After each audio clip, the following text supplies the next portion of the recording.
Hello, everybody, and welcome to episode 19 of The Darkness Returns.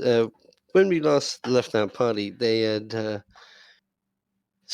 on a rescue mission, to rescue Miss Windle, and discovered her here at this location, surrounded by guys and Velvet.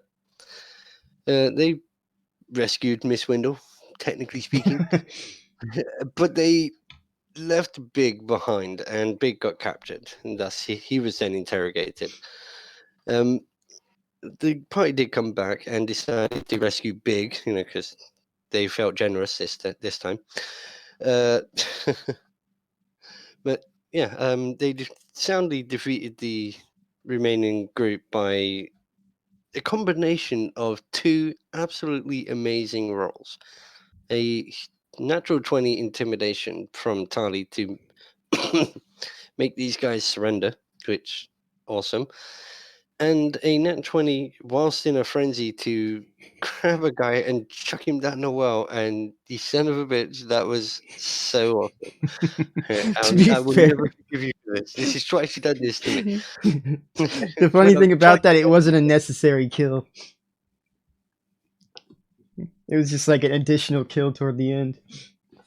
Well, he was still focused on, and the whole time the place was burning. They were close to getting literally blown to pieces. The fight really wasn't going well for the party until the very end, really. No, the party, as I said, managed to do this. Tali drugged the leader of the mercenary group to make him trip balls, and the party departed. What do you guys want to do as you're making your way back? Sleep on horse. Hurry, because we know that Velvet knows about the kid and the orb and where they are at the tavern, and we put off, going back to the tavern and protecting it in order to come save Big. So Clawley's going to try to hurry back. Okay.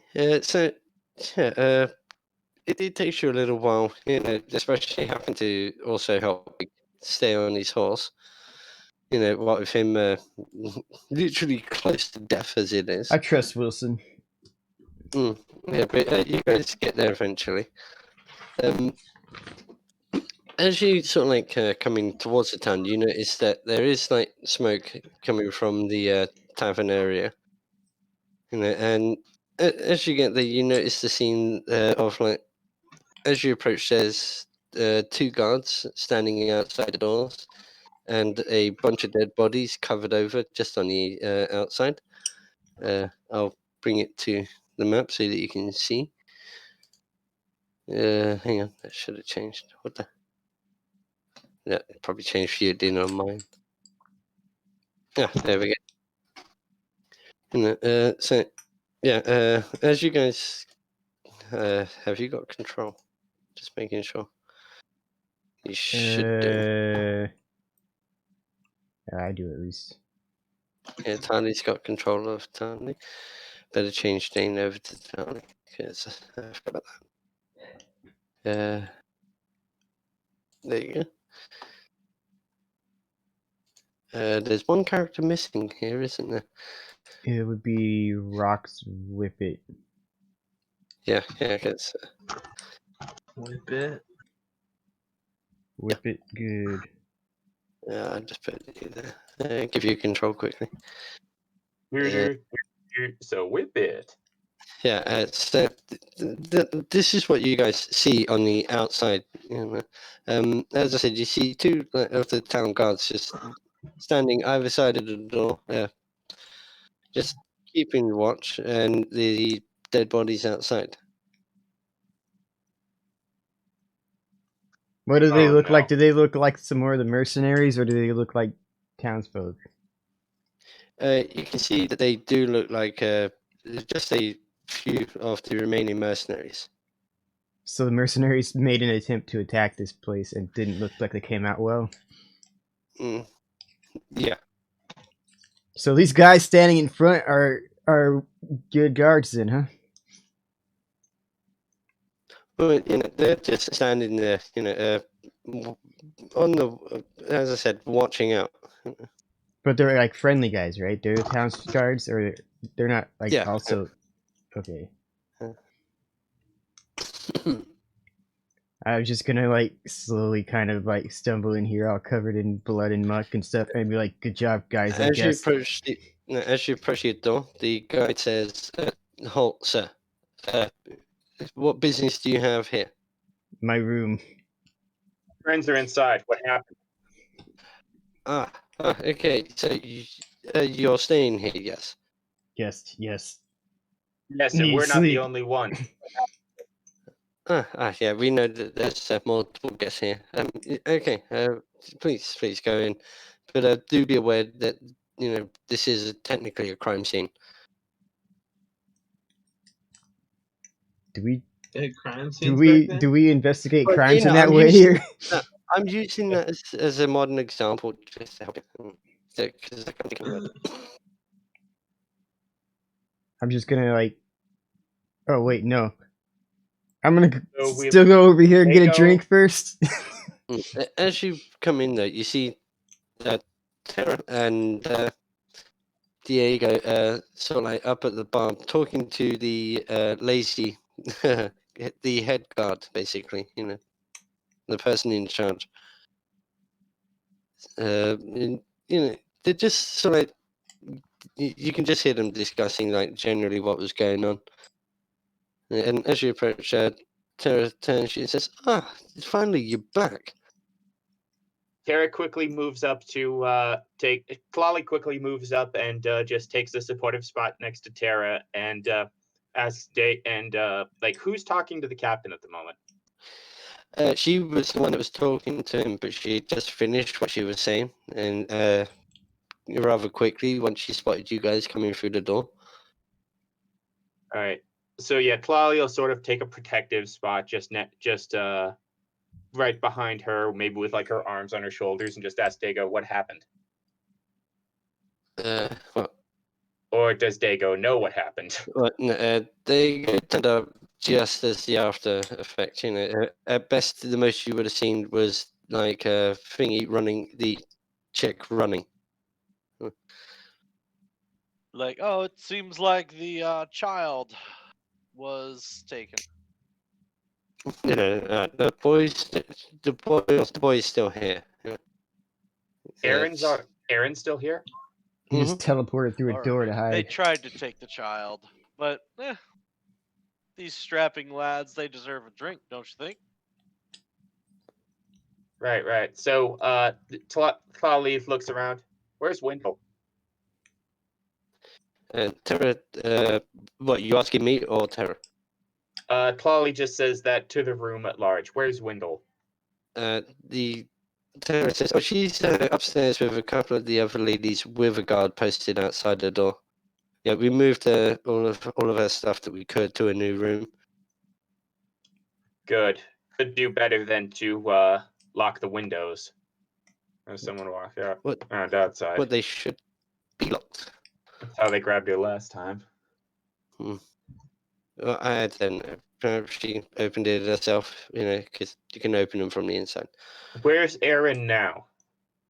He's in the kitchen with the Kirk at the moment. All right.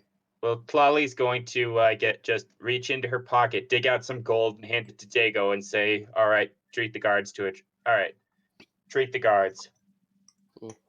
Your generosity knows no bounds. The last thing before she does is she'll briefly kiss Tara on the cheek before she heads back to the kitchen.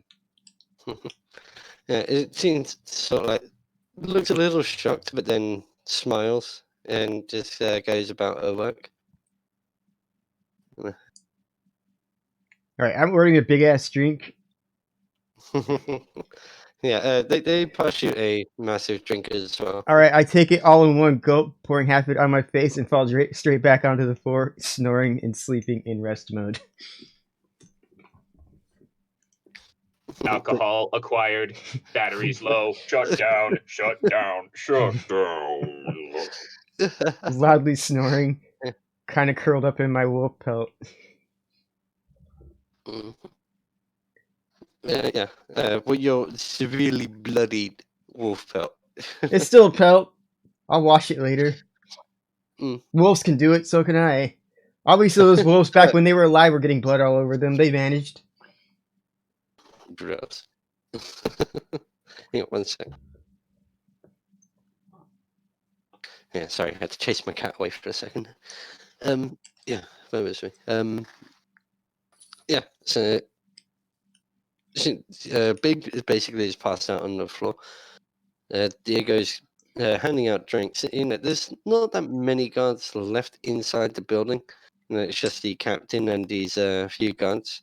Well, I handed Dago 10 gold. How he spends it is, up to him. I mean, like the underlings do sort of have a drink, but the captain, he's too sober and professional to risk anything else on it. And you can tell that he was involved in the fighting just by looking at him, as he's got blood and evidence of dents in his shield and marks on his sword. So he seems lazy, but looking at him, you can tell that he will step up to the plate when it comes to it.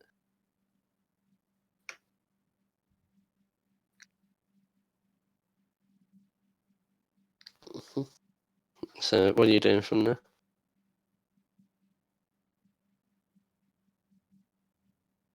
Is this Dago or me? Anyway, it's entirely up to you who goes. I mean, Well, Thali is just headed into the kitchen and is looking for Aaron. well, yeah, as you come through, you do discover the body of this guy. They're bled out just here. You can see the sword just sticking into his chest. Right, she just kind of steps over him and starts calling out for Aaron. You can hear him, but you hear another woman say, "Hush." And she goes, "Show yourself. Who are you?"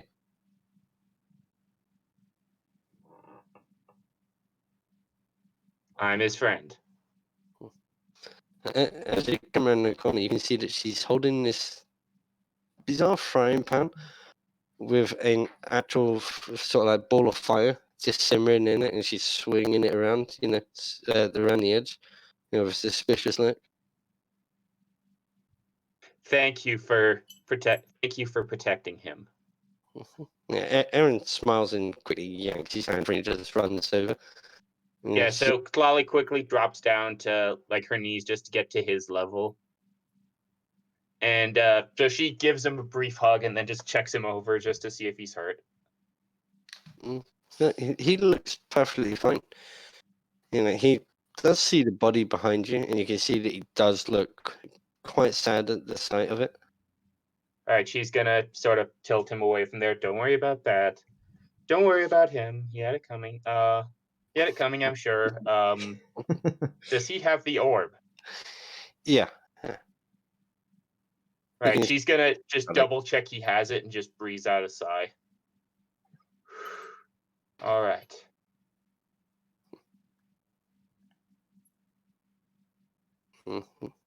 But Aaron does point out the body, and he says just one single word, which is friend. This guy, he's one of the invaders, right? No, he was someone that was actually staying here. And you told him he had it coming. He had it coming. well. No one stays here and doesn't get killed. I said probably. I mean, you can see that he basically, from looking at Aaron and the way that he's behaved, he died defriending him. Oh. So Aaron, he quickly walks around you and grabs up basically a sheet and just covers him over. Right. And sighs and walks out of the kitchen. All right. Well, where is he going? He's just going to the main area. All right. So Tlali's just gonna ask the cook, do you know who that guy was? She was just a visitor. We get people come in and go all the time. As far as I'm aware, this one was one of them.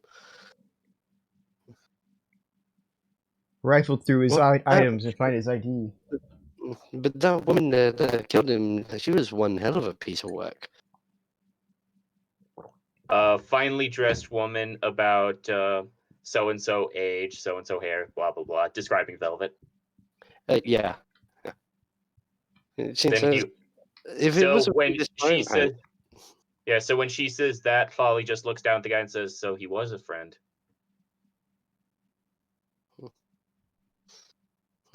and she's explaining how if she didn't have that frying pan, there's probably no way that she would be alive right now, nor the boy. Where did the woman go? She went right out the window when I threw the fireball at her. At a girl. Where We should Atta bring girl. her on the damn mission. did any of her men make it out with her?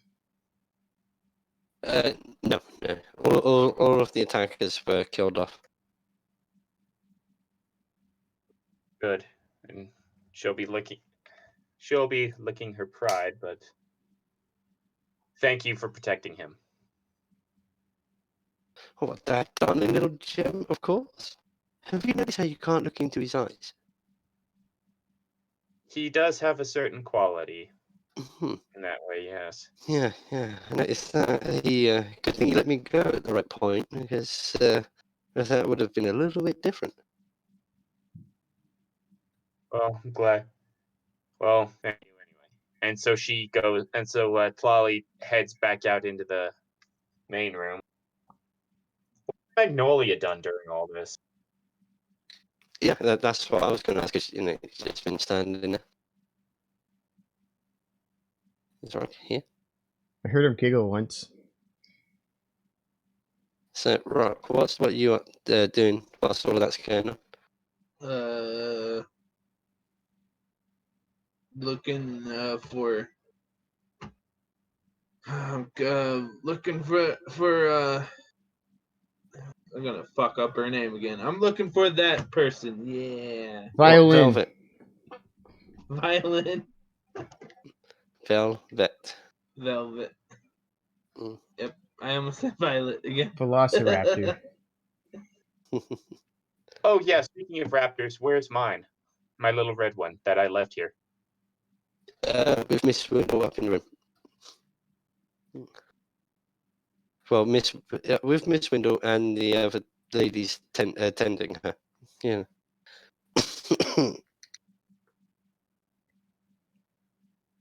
Like, is this the sewing group, ladies? Yeah. A couple of them, like the shop owner and a couple of the other ladies with her. But well, the captain sort of asks, the rest of you. Okay, so someone want to explain to me what the hell went on here? Why was we attacked in this place? In our homes, in our freaking tavern. The woman is Tlali kind of sighs and like, where's Aaron? He's right beside you. All right, Tlali's gonna go and find a seat near the fire and gesture for the captain to take one. Gesture for Aaron and the captain to sit down as well. Let me tell you a story. Once upon a very time. audibly exhales as she sits down and just.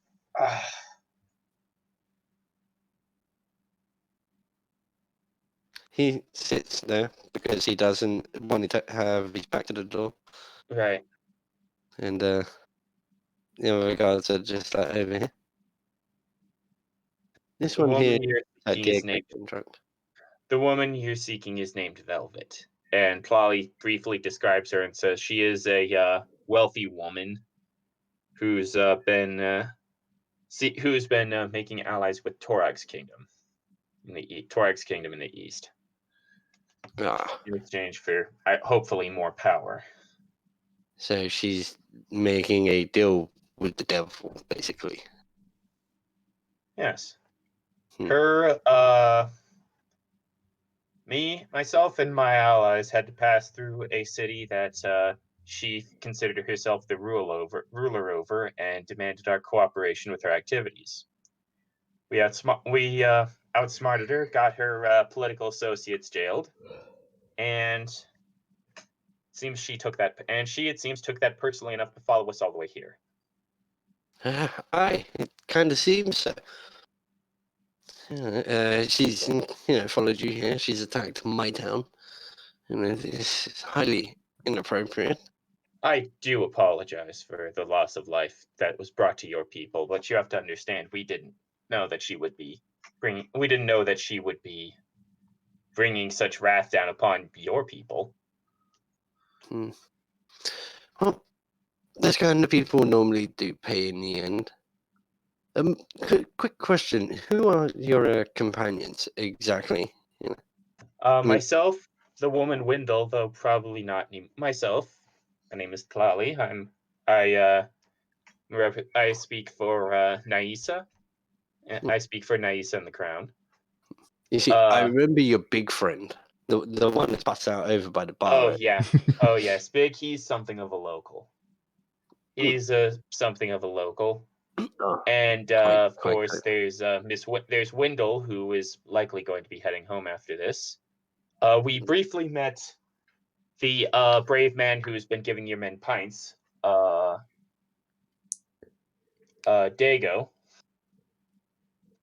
and the finely dressed fellow up at the bar. Okay. yes, he is, isn't he? And the now that I think of it, we seem to have acquired a new fourth. Didn't see her walk in though. Okay. And so, who exactly is she then? Her name is Magnolia. She's a former associate of. She was brought here as a former associate of Miss Velvet's, but found herself disgusted by her methods. Magnolia did not need to aid us when she did. He points his finger to one of the other guys, and they come over and he says, "Could you go find this lady? I'd much like to have a discussion with her about the friend that she had." Well, Sorry. she's nothing if not driven. She's most likely looking for what else she can learn about this attack outside. Mm-hmm. She's something. She's the- something of a lance for hire herself. Huh. Okay. That's good to know. The guy does come out front and does spot you, and he's like, "Excuse me, my lady, are you Magnolia? Yes. Could you please come inside and talk to the captain at the guard? He'd like some information regarding your friend." Well, ex-friend. I'm sorry. I was listening to the conversation. Bad habit, I know, but I couldn't help it. Oh, I actually would have gone in. My bad. Mm-hmm. Well, it makes for. He leads you inside and takes you over to the table. Oh no, I would have I would have been inside already. But you weren't, just so forgot to just move keep my him character. going. Well, Nope. he basically comes over and asks you to head over there. Quite politely. And he comes back over. Maybe Dago is introducing himself to you. He hasn't really met you yet. As you approach, the captain stands up and extends his hand and says, "Hail and well met, friend. Please do not be alarmed. I'm not here to arrest you or anything like that. I just wish for some general information." Okay. Okay. Please tell me, what is your ties to this woman, and what was her current business that you know of in our lands? Well, we met as children on the streets. Sorry to hear that your life started so roughly. Yes, I knew her before the way she was is now. I mean, Before she decided to start taking up the sword and trying to destroy parts of villages. yes. Yeah, okay. So, may I ask what is your current vocation? Why you was working with her at that this particular point? Wait, what? What was that? He's asking what your line of work is. What your job was with her at this point. I do here and there jobs. Um, uh, just anything to get me work. Work. Not everything. I do have a moral compass. So, um, you know, so I was hired from some fat man to hunt down Big and his associates. So you're a bounty hunter then? Yes, it's not a job I do all the time, but yes, sometimes when I need rides, it's a good payout. Yeah, okay. Can I see the current contract that you're on? Yes, here it is. I pull Okay. out.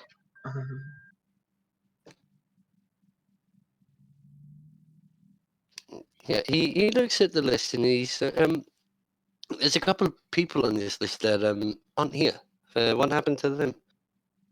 I'm by the words of Big, well, and well, actually, technically, Trilly here. They have been recently deceased. Ah, okay. Well, Not by my hand, but yeah. Okay. Well, out of fee, how much was written down as bounty per head? I'll let you pick anywhere, in the first 10k. In the first 10K. Yeah, Okay. roll for it. Like D10. Roll for it. Yeah. Okay. Right, just roll a D10 and see what you get. Yeah. Don't worry if it's super low. That's a D50. D100, sorry. Oh, all right. Oh, D10. We count that as a 5, so 5k ahead. 10k ahead. So here's for at least 40 grand. Yeah, he looks at the thing. For each So- one, like I feel like Big would be the biggest. To have Mm. a, We're not weighing our Yeah, weight in but gold. it was for the whole pie. Each one okay. had a set price. Had like a split Oh, price. 10K for the whole group. No, per head. Oh, per head. Oh, okay. Yeah. So the guy he looks at this and he goes, "Okay, that seems reasonable." But okay. Well, seeing as I'm technically in charge of like the law around here, I'm going to count this bounty as fulfilled. And if you come by my office in the morning, I will pay you your bounty because I have a new bounty for you. I want you to bring back this woman, dead or alive, and I do not care. And I will give you at least 50,000 to do the job. Okay. So you're gonna pay me for 4 or Nope, just the living? Just the living members, the 2 of them. So you get 20k. 20,000. Okay. I put my hand out. He takes your hand and shakes it and says, "Okay, it's a pleasure doing business with you." Pleasure doing now that business that with you, one's chump. settled, so please tell me more about this woman. What's her habits like?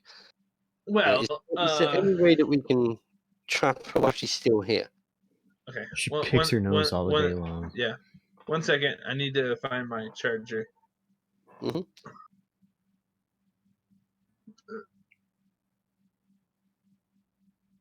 Every time she sees a child, she screams bloody murder and then runs up and down the street.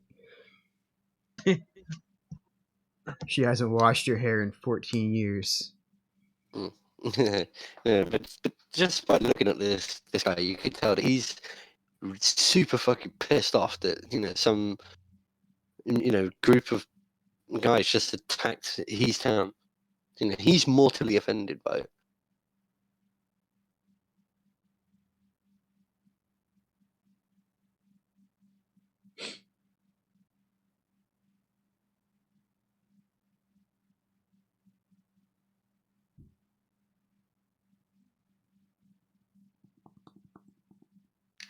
So whilst that's going on, what the rest of you doing? I roll slightly to the side, still on the middle of the floor, Okay. recharging. So her habits. I knew her habits when we were younger. I've been with her for maybe a few weeks, so I've picked up some of her new habits. She's very punctual.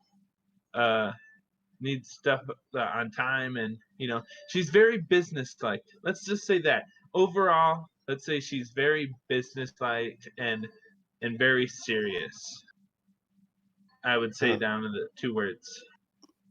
It's a business like and serious. Yeah. Okay.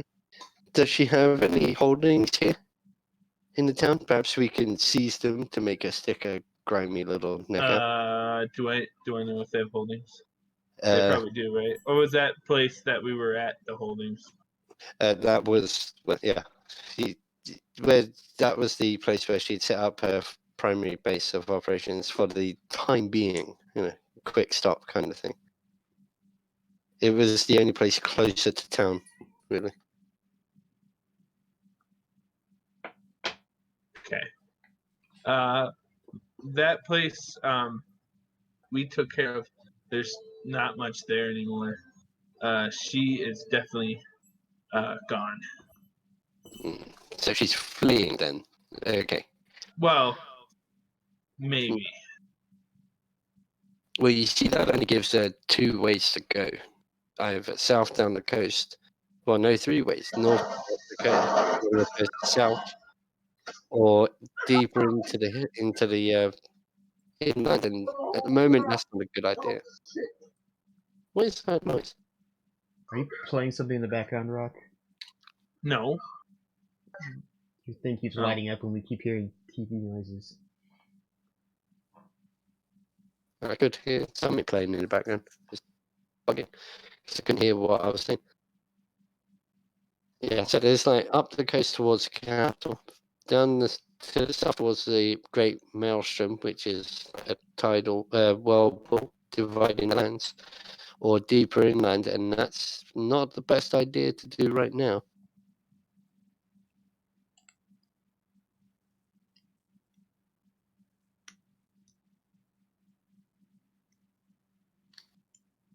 So the captain says, look, we can take the south road and check there. You guys want to check the other 2 routes, or just one of them? I don't know. What do you guys want to do? Can you watch the? We have others traveling with us, and she knows it. And Tlali looks over to Aaron, says, "Can you keep them safe and watch the southern route while we're out?" Well, we can protect him, but there's no guarantees that we can keep him safe. And anything can happen. But we can definitely watch him. So our options are south, which is extremely unlikely, north towards the capital, or west towards the mountains. Mm-hmm. He's basically not asking you to go after her. He's asking Magnolia to go after her. But he's asking you guys to, if you see her, send a message, so that they know which way to go and they can inform the proper authorities further down the line. You get more of the country looking out for her.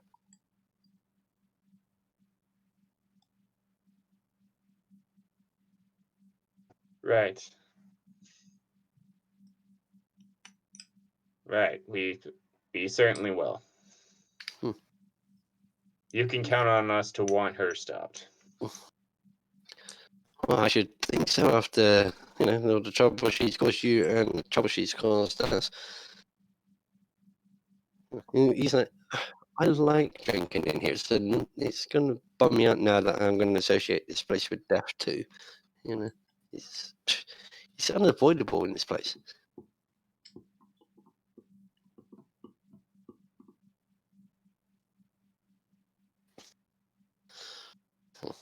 Well, it's better than me. Everywhere I go, I think of. I can't stop thinking of death. Well, that's You have a very reassuring air about you, Magnolia. she's carrying a whip, and God knows what else. So the captain, he says, all right, well, thank you for the information. And if you can think of anything else when you're stopping off tomorrow to pick up your bounty, just please let me know. Okay. And my guards will remain out front and out back all night long. I'll even rotate them out in the morning. So you guys will be safe. This nation continues to humble me. Just doing my job, man. And he says with a smile as he pats you on the shoulder and starts walking away. Clawley's gonna try to lean over in her seat without falling over and just see if she can wave down Dago. Because she doesn't want to get up. She's comfy. Dago will smile and come on over and be like, "Oh, it's been a heck of a day," he says, just kind of limping over. So, are we Yes. staying here for a sure. moment? Actually, Clawley spends a while concentrating. So I'm concentrating before casting this spell.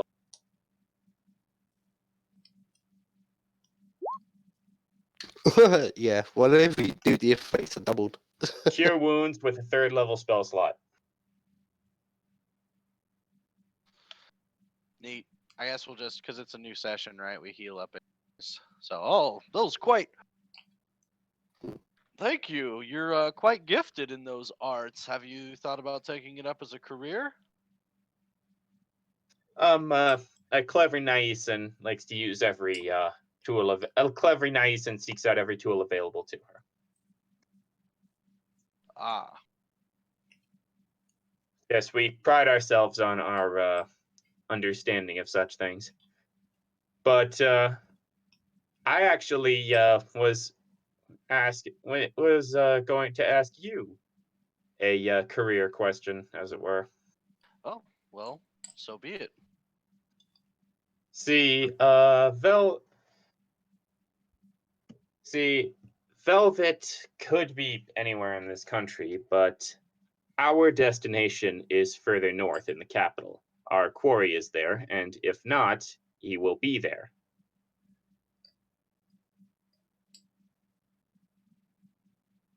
And wish me to tag along? I certainly wouldn't say no to having a man of your skills in our group. Magnolia is almost bound to now with her bounty on Velvet, but I thought I'd offer you the same invitation. We could certainly use your help, and our travels have been fairly lucrative thus far. Indeed. Well, shall we have a celebration? He'll actually pull out like a little baggie of weed. Oh, however much a gram is. And Tony pulls out 20 I'll grams. have one weed, please. Yeah, that's pretty much. I tried to get this information out of Undead, and he's just like, "Oh, that's enough." I'm like, "Okay." Well, Clawley just immediately smiles and says, "I think we're going to be fast friends." There you go. Oh, of course. I don't have any paper though. Do you? Or do you prefer a pipe?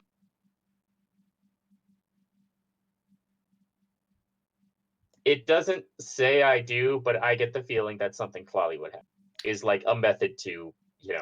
have it. You see Tony just reach into the other inside pocket and she pulls out this perfect little tobacco pipe. You know. All I right, think so I've there got we a go. few strips Yeah. here. I think I've got a few strips here for you as well. Magnolia, can I offer you one? Hey, Aaron, why don't you go and see how Miss Windle is doing? I'm sure she'd love to see you. What are you handing me? Wait for the boy to leave Weed. before saying it out loud. Oh, Dago's not bashful about it. I am good. Clawley doesn't want the kid to breathe in something he shouldn't, though. He looks at you a little bit disapprovingly, but then Actually, what age do we start in my country? quite young. You are dosed from a really young age with like most poisons and their various antidotes constantly. So that you're used to the poison. So you So, look at the like, kid and say, "It's a time for you little- to start something, kid." So like a little a little breath or like secondhand would be like perfectly normal for a boy his age in Naisa. In Nice, yeah. To be fair, at his age, he'd be like on things like ass fat. If he's a Ass Cherokee, he's fat probably been type drinking since the day he could walk. So a Well, little we weed's probably found not him. gonna He do was much. under the protection of a bear, who don't typically have much in the way of hallucinogens. But then, yeah, Clawley won't bother sending him out. Okay. Yeah, so like, as the smoke emanates towards him, though, Like you see if he gives her a, bubble. if, Yeah. sorry. Yeah, and when the smoke gets like near him, you see this little bubble kind of effect. It just wafts over him, and it completely avoids him. Right. Because I'm not going to do drugs if I get weed. You crazy? Yeah.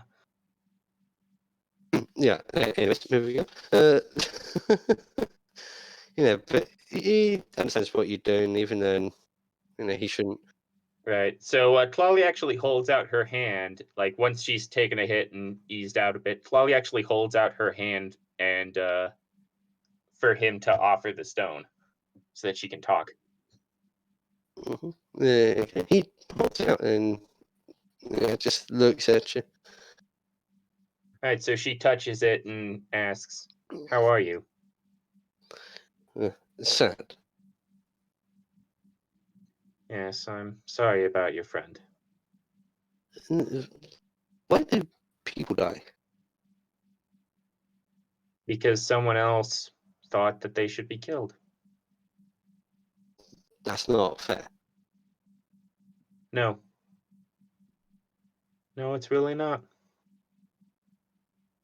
And sometimes we forget that. And some people just don't care about what's fair. But isn't that selfish? Yes. Yeah. Sometimes people have to be reminded not to be selfish, and sometimes they just don't care. He looks down, contemplating what you said. And then he looks up at the ceiling and points up and says, "Hurt." Yes. But They, I'm sure she'd be very happy. But I'm sure she'd be very happy to see you checking in on her. He instantly smiles and dashes off. Before he steps off, Clawley will actually stop him and say, "But before you get the wrong idea, I hope that you can still. Before you get the wrong idea, people will. There are always going to be people who will be selfish and will hurt other people. But that's Where- why people like us have to be important. Are important. Why we have to where Why we have to try to not do that. where are you guys? At the table. I'm right next to you. Oh, okay. Oh, you're talking. Oh, okay. He's right there. Oh, okay. Yeah. Oh, okay. You're I'm only like, hearing my half of the conversation, by the way. Yeah, okay. because the whole conversation is going through the stone. So, Oh, okay. Well, Aaron's there. Yeah, he or the kid's there, right? mhm. You know what, kid? In my culture, it's sad that people die, but you know, it's their time. It's them being pulled from this realm into the next realm where they're being called home and to a more peaceful place than this terrible realm. You see an instant sort of like recognition in his eyes, and Tali, you hear him say, "Ah, she's talking of the land of my brothers."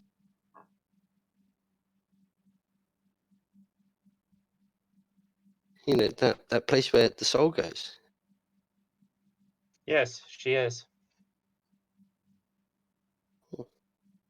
He then reaches in and gives you both a hug, and then literally rips his hand away and literally runs off up the stairs. Right, now Clawley will sort of let him go. You hear like little.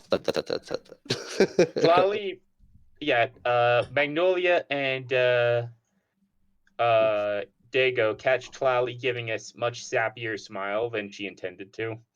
Mhm.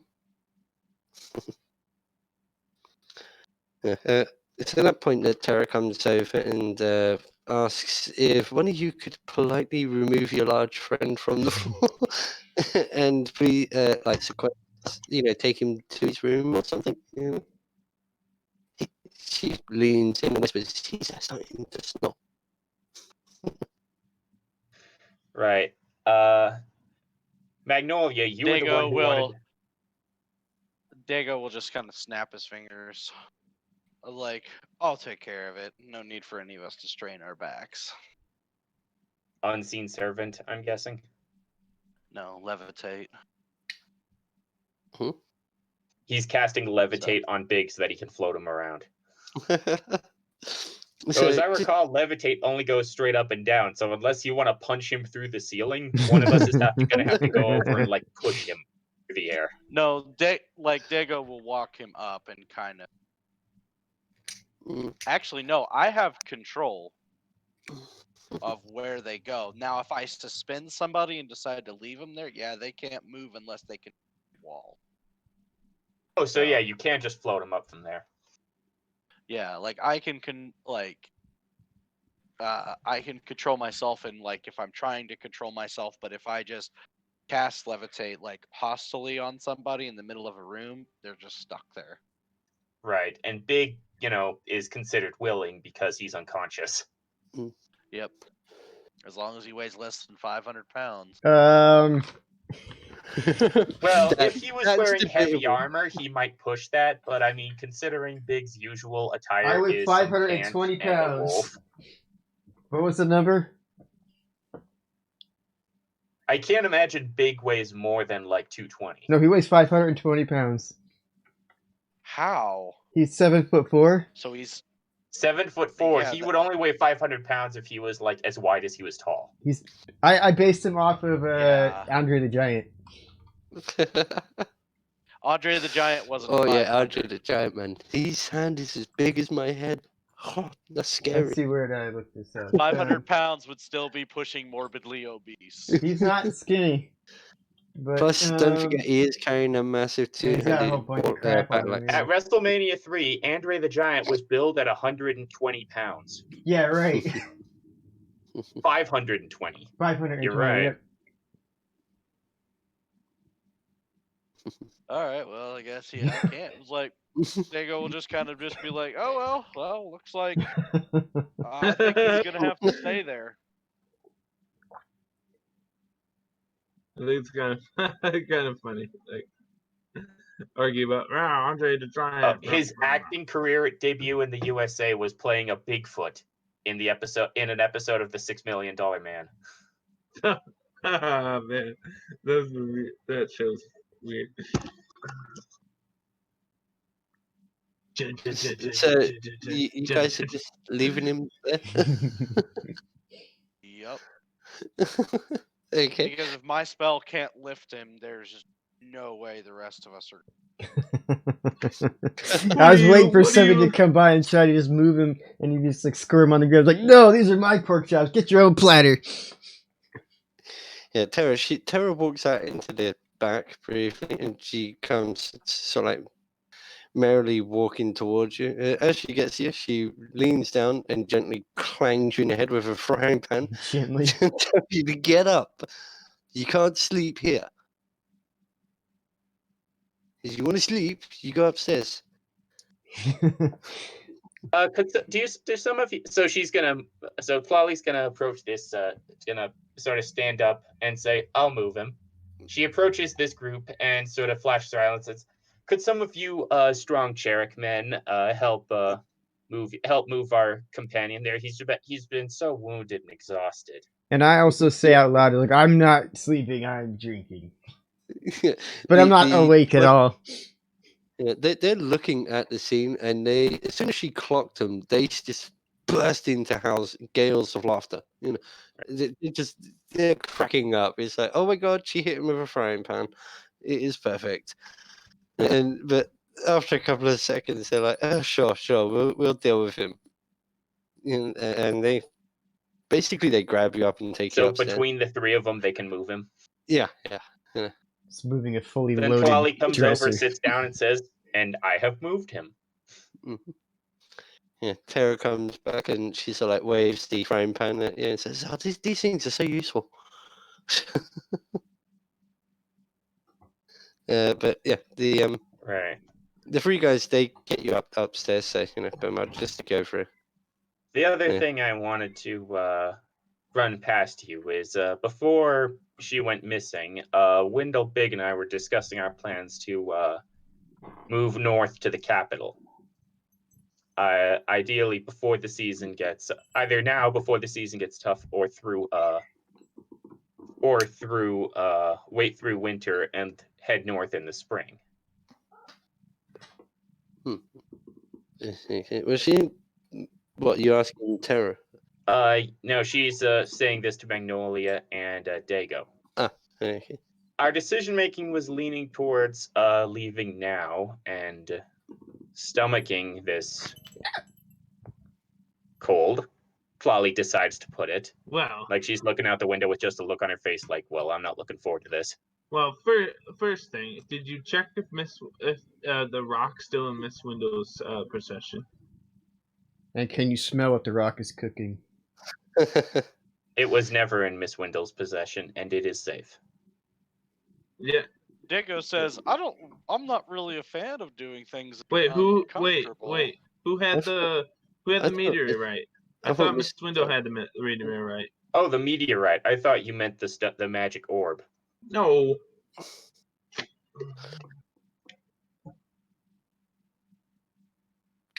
No. Okay. So yeah, Miss. Oh Wendell yeah, had- that meteorite we were going to take to the exact same guy. So did you check?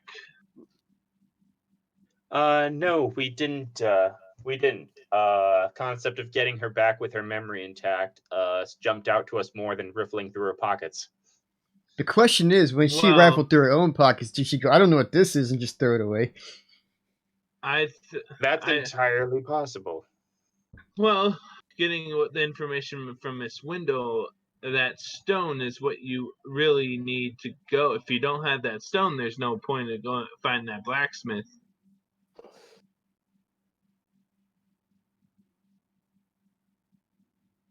Am I right? Right. And Wendell, when I spoke to her last, seemed like she was most concerned with heading back home. That's probably a good thing now. Yes. Probably the best. After what it's cost her. Well, I kind of know where she's from. Is there any way we can contact the Vale? They got a phone in the back. Well, no, but Miss Windle could use, what's that spell? I think it's called message, you know? Where you can send up to 15 words to a willing participant, or unwilling. They just get it. You know? I think message has a range limit, but Windle might have a special connection with her home that lets her pick people and send it to people there. Yeah, that's how it. Mhm. Oh, Windle could. Ideally, she still knows how to do. Ideally, that was a skill she had before she left home, so she'll still know how to do that. All right. Let's go see if she has the rock, and then tell her to call home and talk to her people so they could treat her. They might be able to. I've heard stories about the Vale through my travels. I've never been there myself, but I've heard stories that they might be able to bring her memory back. Well, by that logic, there aren't any healers in the world that can compete with ours. I'm just going to throw out there, but the Vale does seem like it would be more comfortable for her, and it should. And Windle should decide. And Windle should be the one to decide.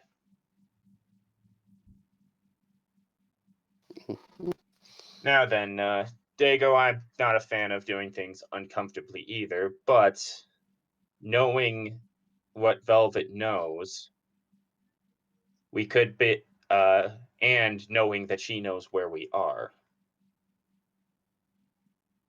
This leads to the problem. We are safe in town with this guard around us. However, our presence could lead to more trouble. Yes. And especially if they decide that we're not worth keeping around. Or if Velvet manages to infiltrate. Also, if we know they have the rock, we know that she's going to go after it's going to stop the evil demon, whatever he is, plans. So her goal, if the rock, Miss Windle doesn't have the rock still, we know where it's probably going and who has it. So we still will head to thing, but it's good to check if the rock is there so we can, have it with us. So if we get to the blacksmith before her, we can get that. What was it? What's the rock for? It's for making a. I was asking. Yeah, she is asking in character. In character. And so, what was the rock for? Clawley would know this only because Big and Windle told her. Right. Literally, none of these characters were present at the start of the adventure. Yeah. Basically, Miss Windle told you the tale of the volcano encounter. How when they arrived, one of the other volcanoes in the area exploded. And just something white just shot through the air. When they escaped the volcano, and got to the Vale, that same thing came crashing down right near them, which turned out to be the heart of the mountain. The heart of the volcano, basically. All of its magical essence condensed into a single, ore. Well, I submit to you that trouble will follow us anywhere we go. People here are well aware of the danger and are readily willing to go against it, and they seem more than capable. What's to say that the same town we come across will be just as prepared for next disaster strikes from your unfavored friend? As you mentioned, you make a good point. There's quite a lot to love about this little town. And there's so much cold out there. There certainly is. Tell you what, we'll consult with Windle and speak with Big in the morning. He's been on this mission longer than any of us. I mean, with Windle leaving, I think with Windle leaving, he's definitely been the one on this mission longest, I believe. Yep. So it's only fair. It's only fair we should hear what he has to say, and I can't say I blame him for wanting to be done for a while. and she takes a deep puff.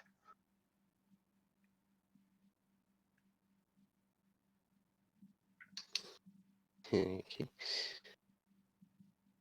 So, yes, if we can take this all into consideration and try in the morning. Okay. So, any you gonna be checking on Miss Windle before or in like tonight or in the morning? Tonight. Okay, just checking. Well, yeah. Should we check on Miss Trilly tonight? I mean, should we talk? Sorry. Should we check on Miss Windle tonight and see if she has it, and then maybe we can, that will be done, and then we can talk to Big, and we can get out moving fast. I think so. Or- I think so. It would be interesting to see if any of her memories have come back. I mean, you never know. Yeah. Do you think I should go? I know she lost her memories after. You don't think she'll remember me, right? You'll remember that you helped her get free. Okay. And I think she'll think the same thing I do. That's the most important part. Okay. So Clawley will sort of get up and move to go. It's weird. I've been thinking. I'm like, see, I wasn't the one that like captured her, right? The dudes were. I wonder how Yeah. they did it because she seemed like, from my stuff, she was a very capable older woman and very scary. I had fear with mostly her and Big in their descriptions. Well, basically they had the fighters as well as the wizard all come in to get you. So the room was trashed, as I said, but nobody heard a thing. So No, I was saying that in character. He again. was talking in character. Okay, my bad. Wendell, skilled and powerful a magician as she is, and with a variety of tricks, even she has a back that she has to turn every now and again. Yeah. Look at her in her sleep probably didn't help. Velvet is good at spotting the weak. Velvet's good at spotting and exploiting weaknesses. Oh, I know that from personal being here with I her. own, a couple of weeks. in my own proper upbringing, decided to give her a polite greeting, like Clawley offers her hand like she's shaking it, and Clawley says, "And that nearly cost me my arm or my life."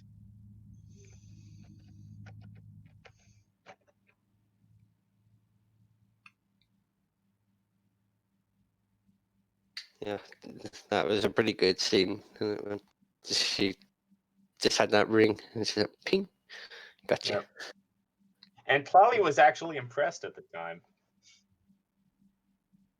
So, let's go check on her. All right.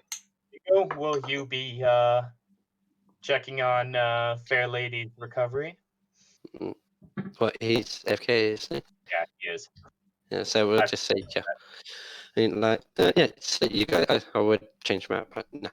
You guys head upstairs, then like down the far end of the hall, you see there's one guard sat down, on a small stool, just watching down the hall, and a couple of other guys outside of a door in the middle, so that she's got like both covered on both sides. Basically, and one of them stops you and says, "Okay, who are you?" I am Clawley. We're Wendell's friends. Got any proof to that? And that's when one of the ladies opens up the door and says, "Shut up, you big fucking oaf! We know her. Bring her in." He looks like shocked, but lets you in.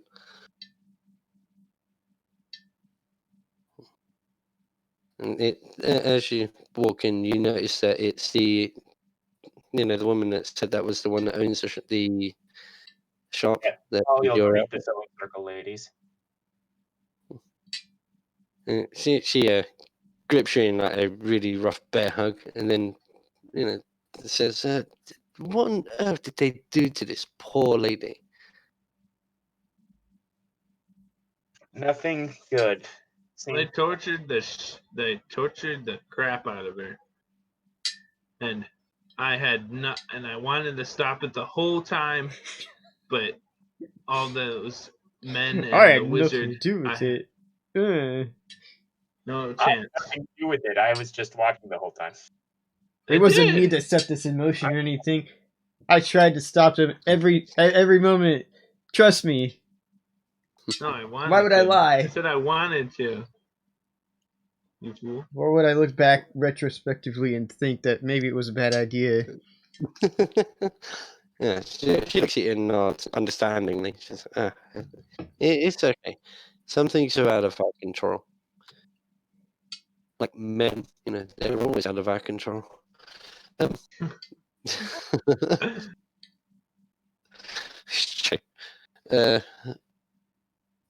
She ushers you on in and closes the door, and then turns back to Miss Windle and just starts checking her over.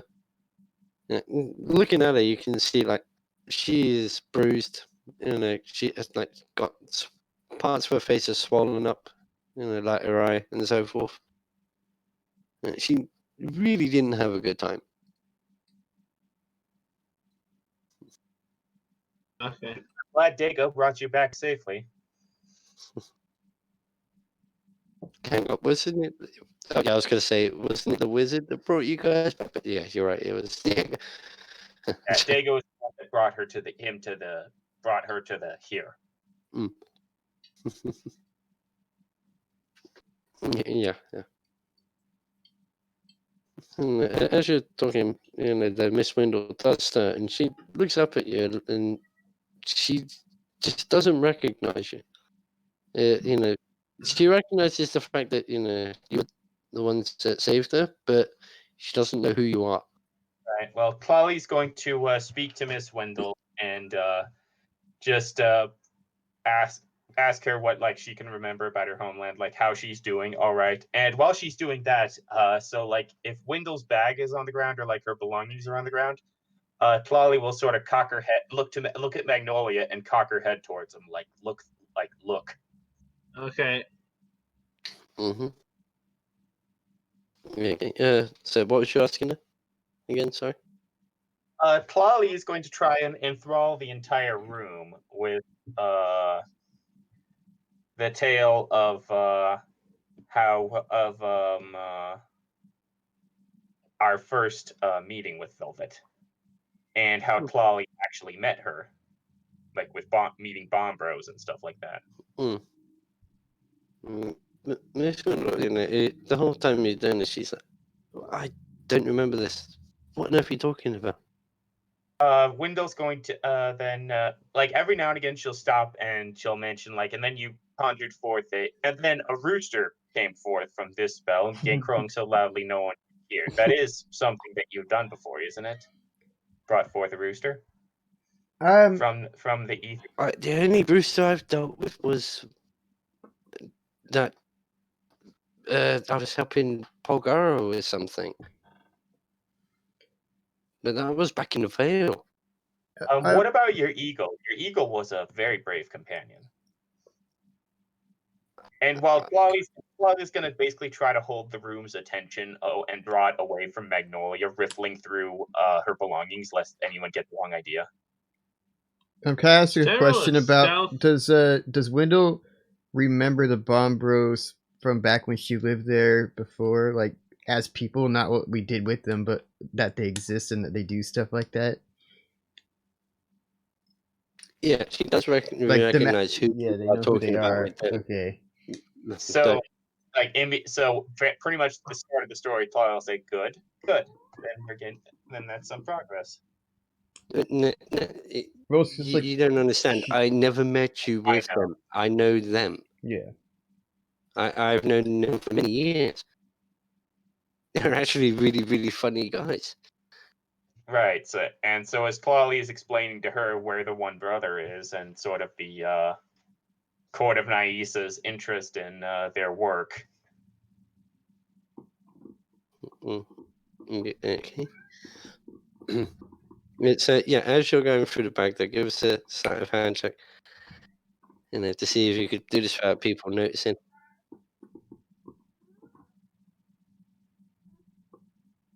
Huh?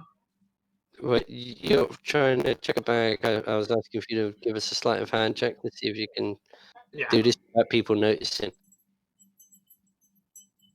Okay. 1 second.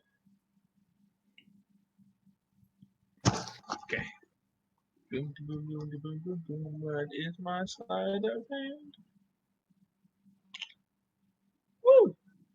All right.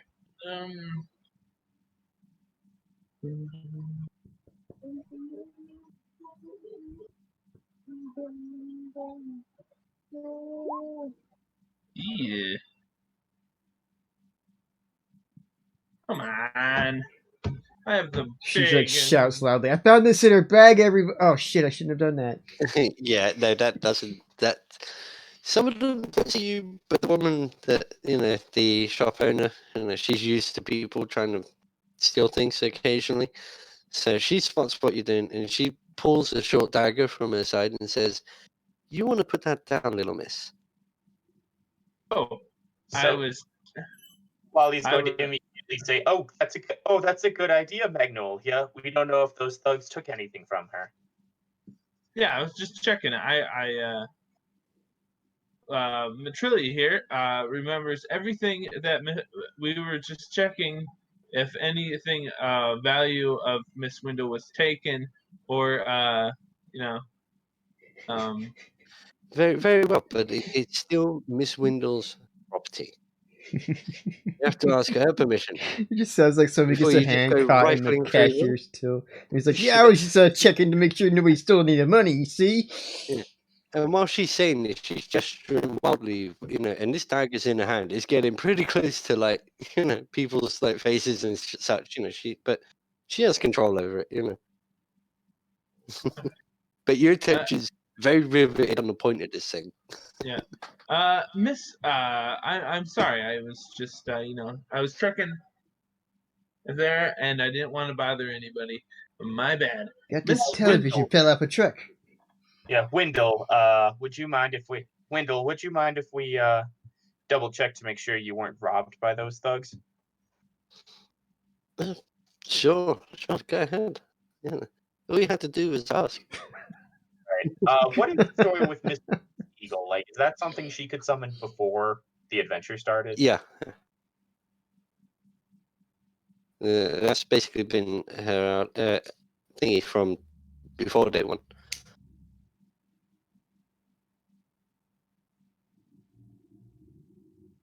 Okay.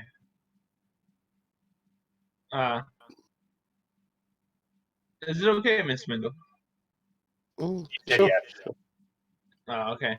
I check the bag. You dump out the bag and pretty much all of her stuff's there. So you do find the ore, but you also find a folded piece of parchment as well. That's sealed with the letter V. And some crusty old candy and some rolled up Kleenex. Sorry, pardon? Don't touch that. Don't touch what? Right. So Polly is going to can I borrow that dagger for a moment? And she's going to try to sort of open the letter without touching it. Yeah, but you manage to break the seal and nothing happens. It was just a standard piece of parchment. And when you open it up, you see that it is a letter from Velvet. To Everybody. Whom it may concern. I don't like that guy though. You're assholes. Yeah, I presume you read it. Yeah. What you get from the letter is the sense that, well, what it says is, you know, I now know everything that I need to stop you guys. My master is going to glorify me for this. But at the same time, you guys are fools. You have set things in motion that now cannot be stopped. And you will all die. And then it's just signed with the letter V.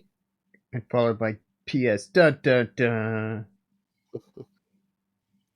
None of the charming, dignified woman that I met.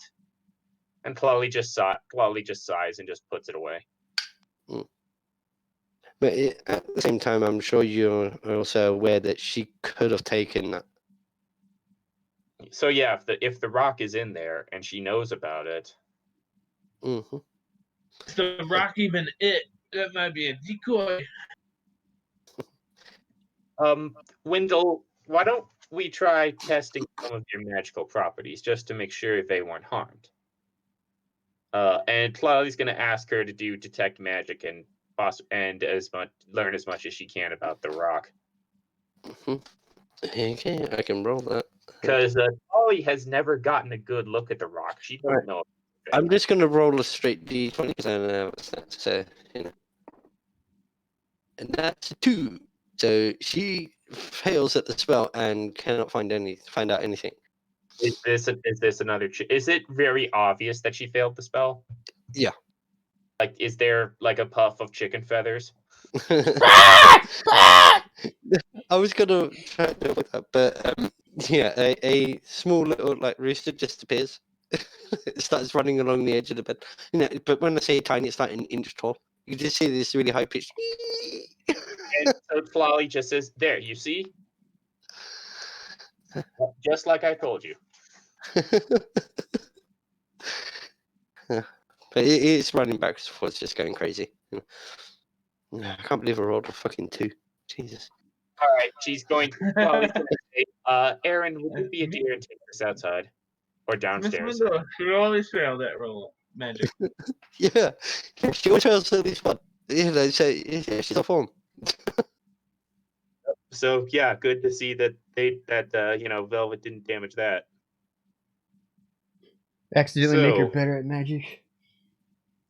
So then, Chloe's gonna ask. So well then, see, just like I told you. Now, the spell. Mhm. Chloe's gonna try to prompt her to try again. Okay. Yeah, let's see what I get. And that is a 5. That technically succeeds. So yeah, she does. She does manage to do the spell. And she instantly knows exactly what it is, how it operates. She says that basically that thing is infused with every kind of magic that this planet has. It's not the super huge amounts of it, but it's all there. You can do most of a card trick. And I believe any weapon made from that should be able to finish off someone that is divine or holy, i.e., a god.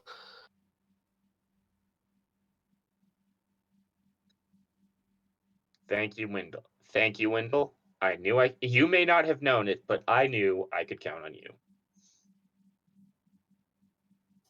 Thank you, Miss Window. By the way, can you? I feel like it's probably good. You know, probably to.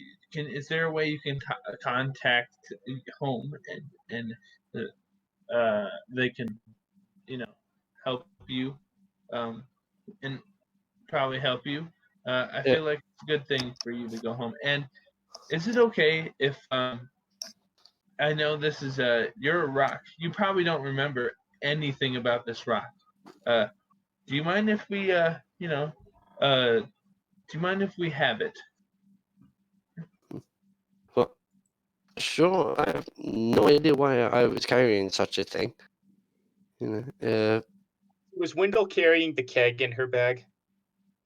Like the Yes. powder keg? Yes, yeah. That was also completely left behind. Yep. And I so didn't have the keg. Clawley will pop that I thought open you just to did. make sure it's Yeah. still the same stuff. Yeah, you had that. Well, not a full keg, but you had that thing that had all the flash powder in it. Which is I had a technically bag. passing I had powder. a bag of powder, So, and yeah. then We were given one by the one brother after we solved the dilemma in the city. yeah. That was out. You placed that out in front of the house back in the Yeah, last you had episode. that. Oh yeah, you're right. I did have that. I thought that I went to do that, and then you said, "But you don't have that." No, I thought Miss Windle had that, but No, then you said you I had. think we all came to the Okay. conclusion that Clawley Thali will, had it. briefly. So yeah, Clawley will look through the rest of the stuff in her bag and briefly run Wendell through what it is, just so she doesn't try to light her pipe next to the bag and blow herself to Kingdom Come. Mm-hmm. Yeah. Flash powder. This is what the brothers were making. That weird peppery tasty taste and stuff, It's what you call fire dirt. What's right? That weird tasting Sure. pepper. Yeah.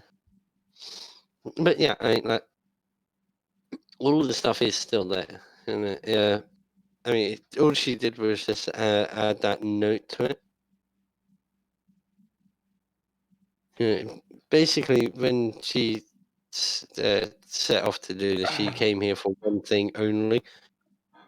There was a higher priority target, but she left a little treat for you guys to find.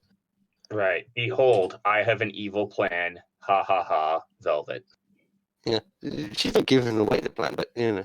You'll And she never hasn't get given me away at the these exact coordinates. Mhm. Well, you will never trace me. You will never find me. You will never know who I am. Sincerely, Velvet. Well, I have a I'm very happy particular that set. you are. I'm happy that you are okay as much as you can be, Miss Wendell. But yes, I must. Nighttime. I was gonna something. I must go. Yeah. Get Go some to rest. sleep. So. Yeah. Yeah. I had something and then I forgot it. Yeah. I must nighttime. Oh yeah. I Has Clawley's pipe burnt out, or has Clawley run out of pipe weed by this time, or is she still smoking grass in the middle of this room? Oh no, you'd run out because you'd smoked all of Dane's stash, but you've got your own personal couple of grams sitting in the thingy. Right. So, that she pipe put it away. out. Yeah. She put it away when she was finished. Then. And Erin, seeing this little adorable little rooster, just scoops it up and just sort of giggles. Yep. Oh yeah, is my little raptor still in here? Yeah. You see that it's in the corner, next to one of the other ladies. Yeah, you can hear it occasionally snoring. Right. So yeah, Clawley will say, I do think that Magnolia makes a good point, Velvet. I do not Velvet, Wendell. Yeah, just say everyone's name. Big, Dago, Tara. Violet. Tara, Torag. Yeah, Mr. Torag. Hello, how are you? Bob. Yeah, Torek burst through the wall. Oh, you said my name? No, I'm joking. Bob. I Jill, do believe that it would be good of you to Right. try to get in touch with your homeland. While I'm not sure the healers there can quite rival those in my own homeland, it is your decision. Yeah, she looks at you and says, I will contact Belgarth and Polgara tomorrow in the morning. I just hurt too much tonight. But Polgara is the healer in the world. I know of nobody better. I know all the best people. But then, what do you expect for a woman that has lived for 4,000 years? Bad hips. And, no, but she looks Very good. like That's 80. very good. No, she looks like early 20s, but she's like 4,000 years old. Well, then she's a very good healer. Or she gets lots of plastic surgery. She Claudia's says, gonna do you know pick I up studied at the foot of Belgrave? Do you know how old he is? He's 9,000 years old. He's been here since the world started. Or since the gods walked, anyways. Damn, this world is really Then you know not, your not ways. that old. Then you know the way to go. Yeah, the primordial world, it took hundreds of thousands of years to form. But when the gods appeared, things accelerated drastically. Right. Clawley will bid her a good night and pick up a little bit. And as Clawley's leaving, she'll tell the older ladies, "Thank you so much for coming by to look after her." And she says, "Oh, don't you worry. We will look after her all night long. Nobody's coming in here to take her away again. Not under my watch, anyways." I pity the fox trying to steal eggs from you. Steal eggs from a mother snake like you. Why, thank you. Yeah, I guess the analogy in this culture would be like a mother hen, but Clawley uses. But when it's when it's an egg-based analogy, Clawley was going to use snakes most of the time. Okay.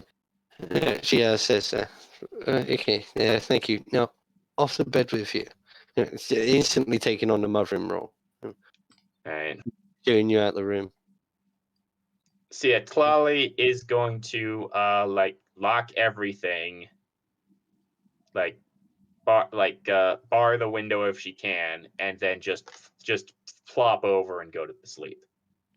Like she's gonna make sure that Red and like little sister are nestled away where they need to be, and like that there's a little fire going to keep the room warm, and then she's just gonna flop over and pretty much hit the pillow unconscious. Okay. So what about the rest of you?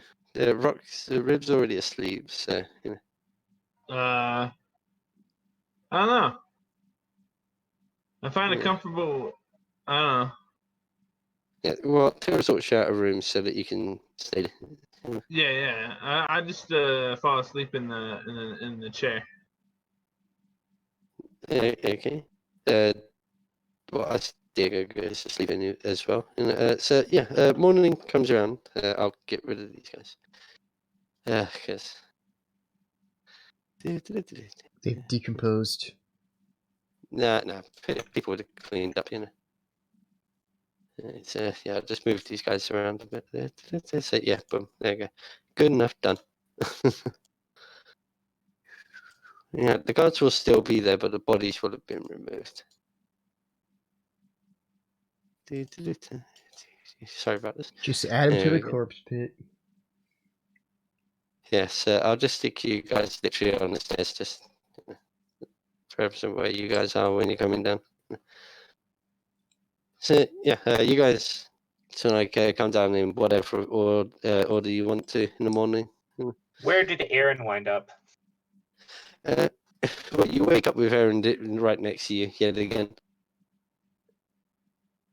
Yeah, I figured locked up. Yeah, because I figured he got his way with locked doors. He can just get wherever he wants. Mm-hmm.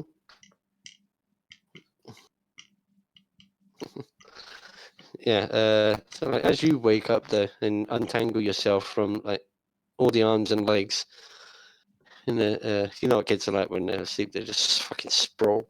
Right. You check on like the little dino, and you notice that like the snake's actually got up right on top of it, and they're also asleep. Clawley's gonna let all three of them sleep when she goes downstairs. Yeah. One of the guards does greet you in the hall as you come out with, good morning. Is this the same guy, or have they already changed shifts? No, they've already changed shifts. then yeah, Clawley will just give him a smile and a good morning. How do people bathe in your country without the water freezing? They usually use the well, we boil water and put it in this like wooden thing, tub thing, The strongest of us just go outside, grab some snow, and rub it on us. If you go to the palace though, they have hot springs there and baths, proper like basically So there giant isn't like a baths. sauna. No, not here. This is just a small inn, well, Right. a big in a small Well, town. I mean, in town. Yeah. Yeah. The traditional way is to just heat the water up, and pour it into When you something. literally have to attack the water with fire in order for it to behave like water, you're living in the wrong place.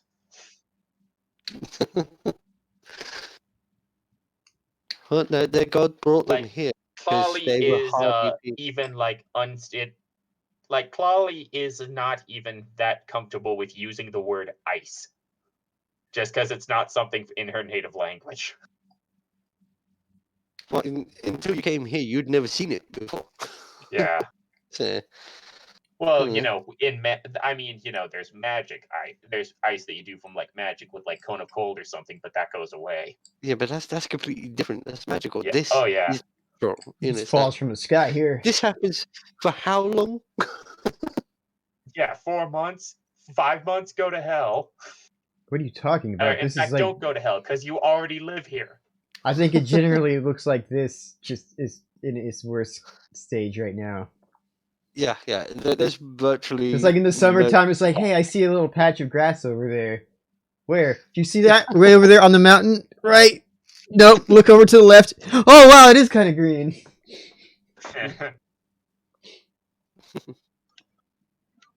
It must be summer.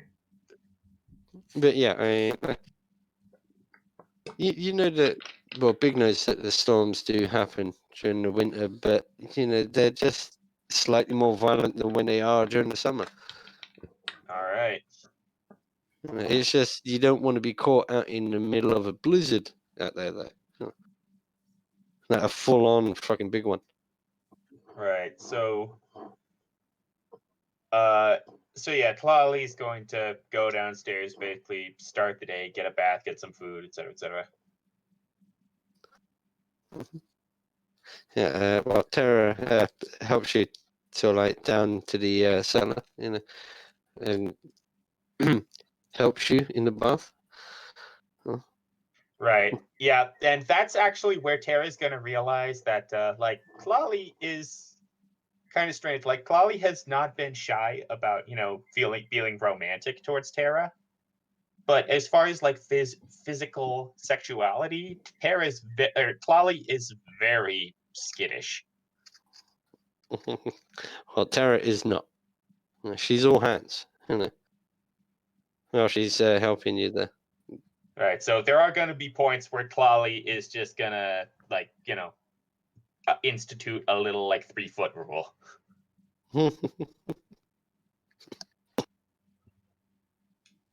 Big is gonna wake up and just be like, I feel oddly refreshed. Though I might have been hit by a horse and now I need to eat one. And I look at my cloak and be like, ooh, this didn't turn out too well. So I pick it up and put it on like normal and then go outside and just slide around in the snow. Like a seal, wiping it off. I mean, the thing is that you are still bruised. You still got cuts all over you. Oh, I so look you like will hell. ache. And I have a headache. Yeah. But I'm not dead. Dead. He's like, last night I almost saw my nana. So, but yeah. So, what about Magnolia? Like, you staying in bed late or?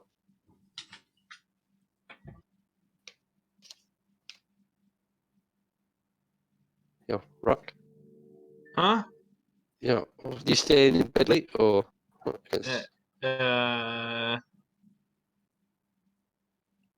Yes. Okay, so it's just like Big Diego and Charlie downstairs, so like you get breakfast. Well, Big and Diego, you know. The two She guys that hasn't. watching She Big hasn't Dude. had a proper sleep in a while. Oh, wow, this is a real bed. Oh, this is amazing. But yeah, I'm the not two. on the real bed. I'm on a chair. Well, compared to sleeping on the floor, yeah. Well, she can sleep anywhere. You don't mind. She travels a lot. hmm But yeah, Diego's like he's going to be there watching and laughing at Big rolling around in his chair. Yeah, it's better than living, sleeping on the streets. Mhm. Yeah, exactly. At least here you got a roof over your head, somewhat. Yeah. So, well, with that, back to the Terra and Talia scene. You know, you're saying to her keep your distance, but she's just smiling and just coming closer and closer. She's like, "There's no need to be shy. We're both women. We have seen all of this before." Well, yes, but seeing with your eyes is a bit different from seeing with your hands. Right, you afraid they're cold? She says. She dunks her hands into the water, you know, to warm them up. She says, "Not for very long." Right. Well, um, right. Well, uh,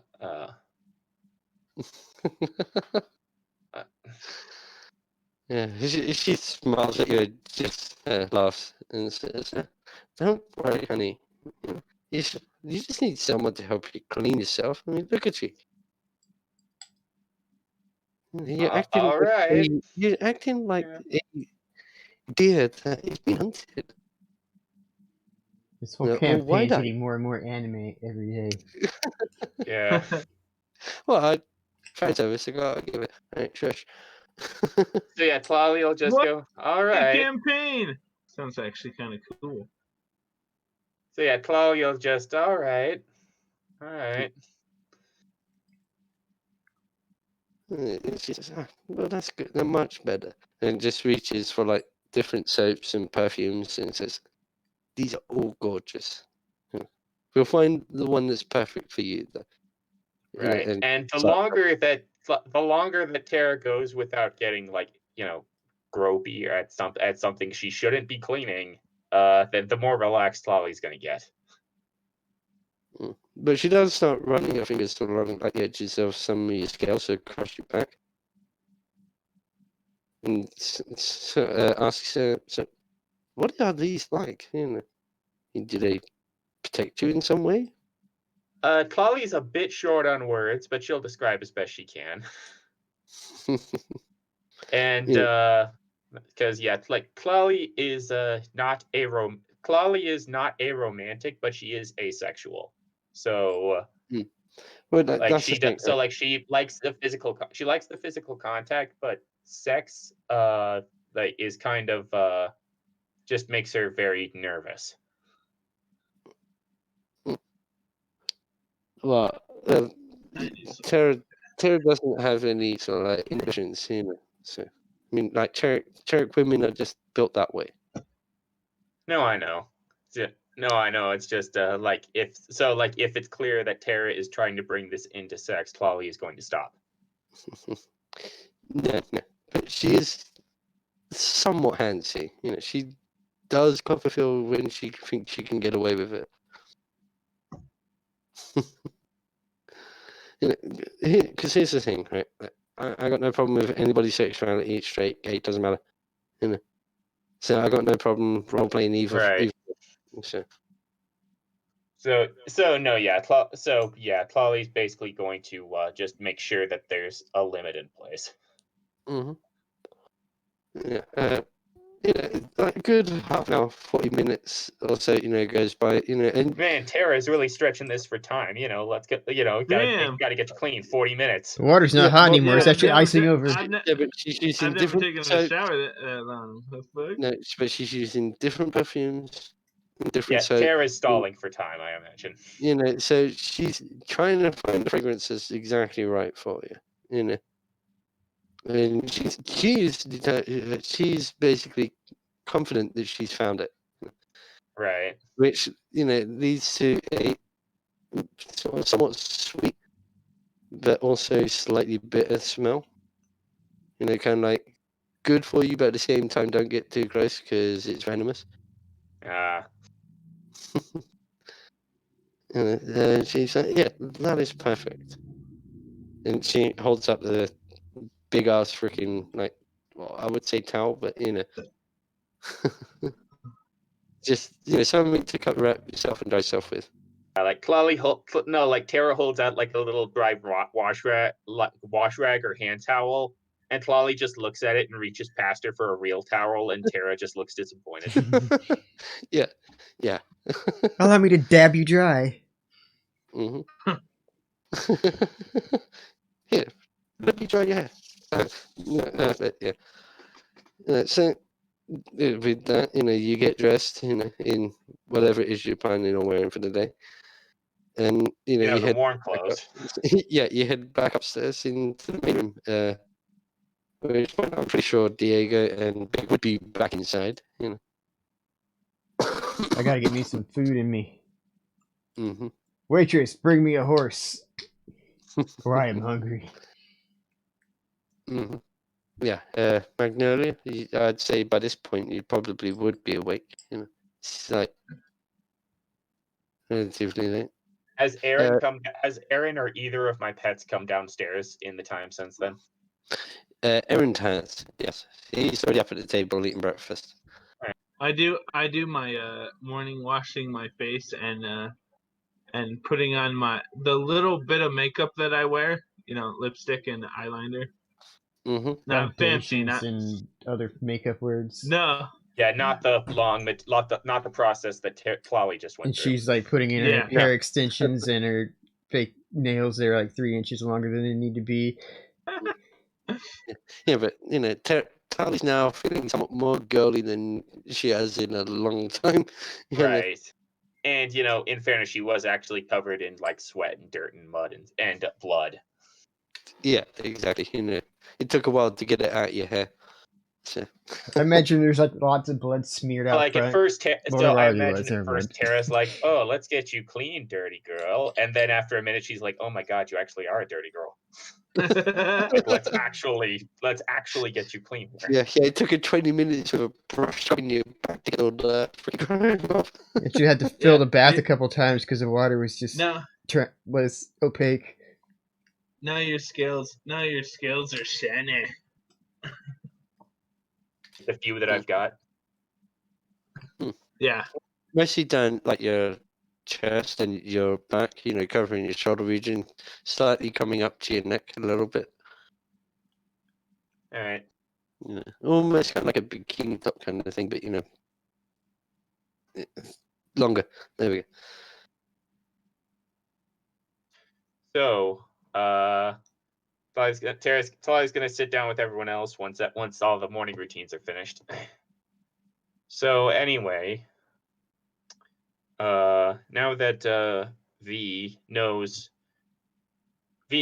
why we're here and what we plan to do, but she didn't take the stone.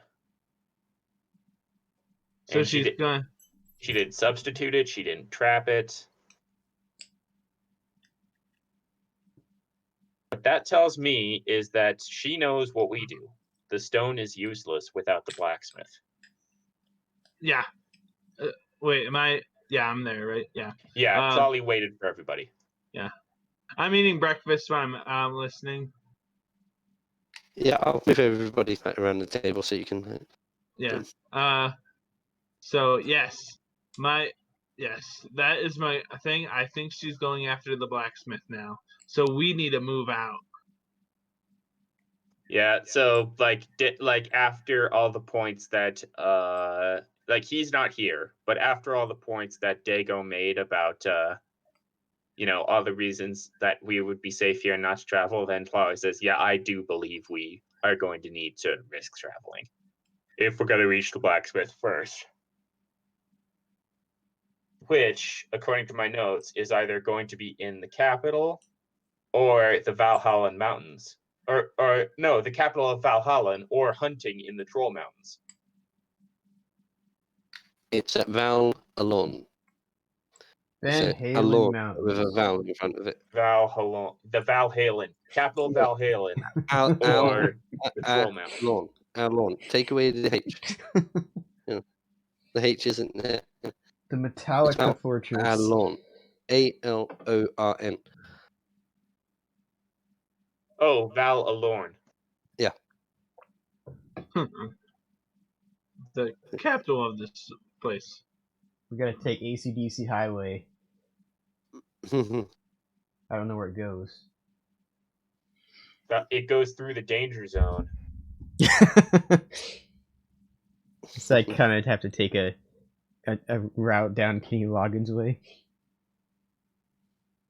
I mean, and there's a.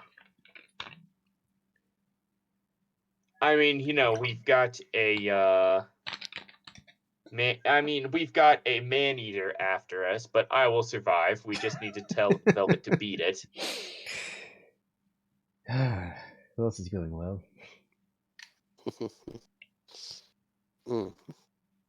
So unfortunately, Magnolia, I think you're right. Yep. Big, as the local, today, why don't we spend today getting everything you'll think we need for a trek through wilderness like this? I'm going to go get an extra few pairs of coats. That's a lot of coats. And you all remember Tara's. Big, you remember Tara's offer to come with us to help look after Aaron? When was that? Last time I spoke to her. Just a few nights ago, before everything went haywire. I don't know. I think I got hit really hard. Remind me of who Tara is. If she's on duty, which I don't think she is, Tlali would point to her. If not, Tlali will say, our favorite barmaid. Oh, the food woman who brings me drinks. Yeah, sounds good. Food woman that brings me drinks. I thought that would be an easy sell. So what are we gonna have her carry the food and the drinks in? I don't know if she can carry enough. And that's just for me. We need more people.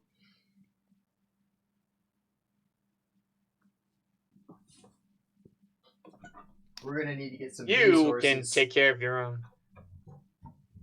Sorry, who was that? What was that?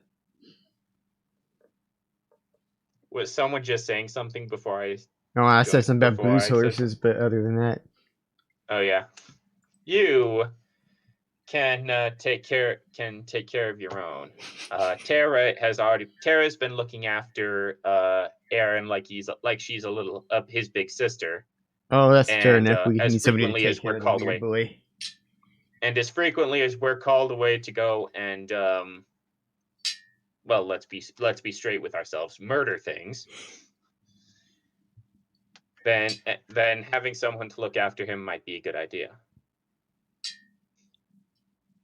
We should get her to teach him how to say words. If you touch the stone, he already can. I ain't doing none of that magic shit. It was your own bear god who gave that power to him. Yeah, but if you wanted everybody to have it, everybody would have it. Everyone does have it. Then we should just be able to talk to his stone without touching it.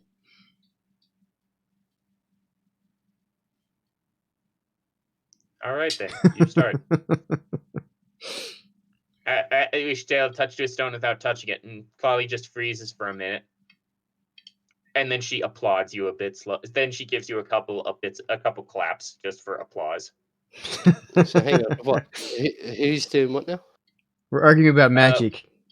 And how Big don't want to do any magic. Just won the argument he was having with Tlali. Like, Big just totally won that. So Tlali just claps. Ah, okay. It's just I thought you said he puts his hand out and touches it. Okay.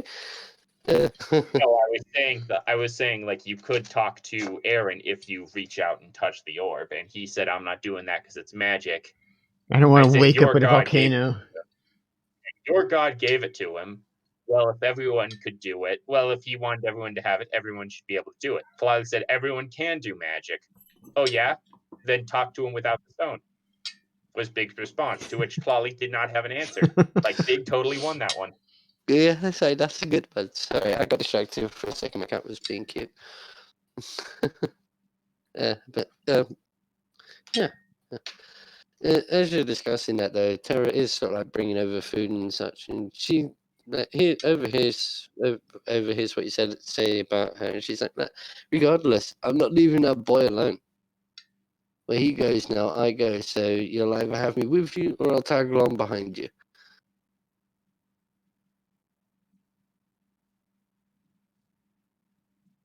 Yeah. I Kalali's don't smile, think anybody's there's arguing against her genuine coming. admiration in Kalali's smile as she looks over at her. She winks at you. She's carrying on. She's still serving everybody else. You also do notice that there's like significantly less people in here today. It's not just because like Half of them are dead. the more the guests were killed, but more because people are staying the hell away. There seems to be less Right, corpses on the floor today. I don't know why. Yeah, it did kind of kill the mood, I imagine. So then Kalali say, all right, Big, pack horses actually would be quite a good idea. If you need help covering expenses for supplies we'll need, I can help with that. We need snow camels.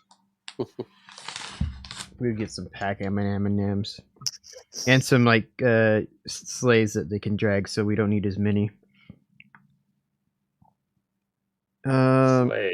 Slaves that your people have slaves that they drag No, behind them. to carry things?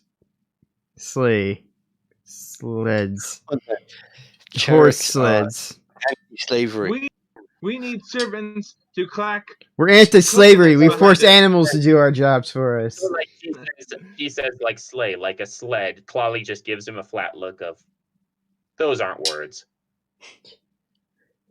They're like wagons, but better because they don't need wheels. Oh, so like a sledge.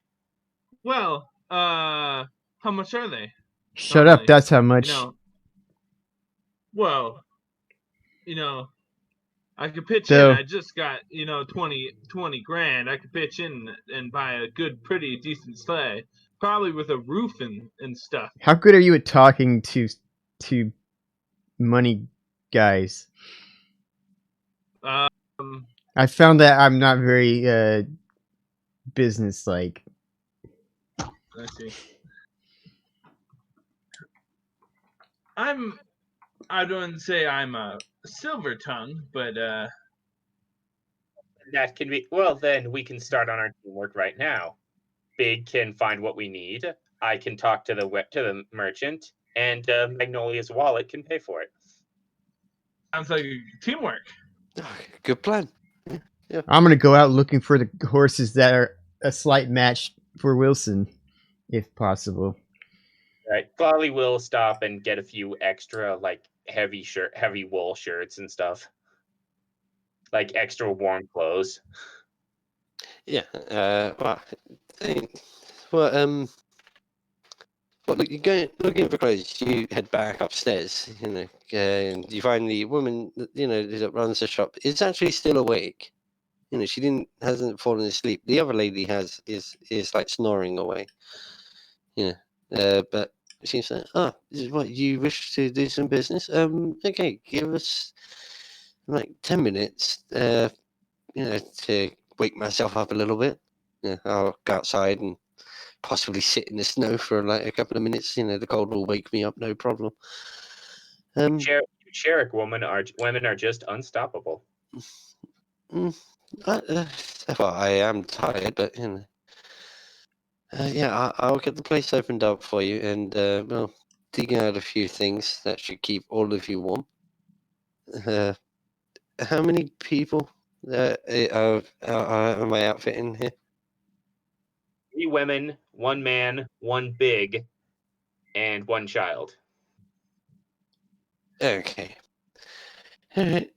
Well, give us 10 minutes to get my shit together. And after that, Close earlier. Oh, we have all of we have all of today. Please go get some sleep. No. Because once I finish that, I'm coming back here.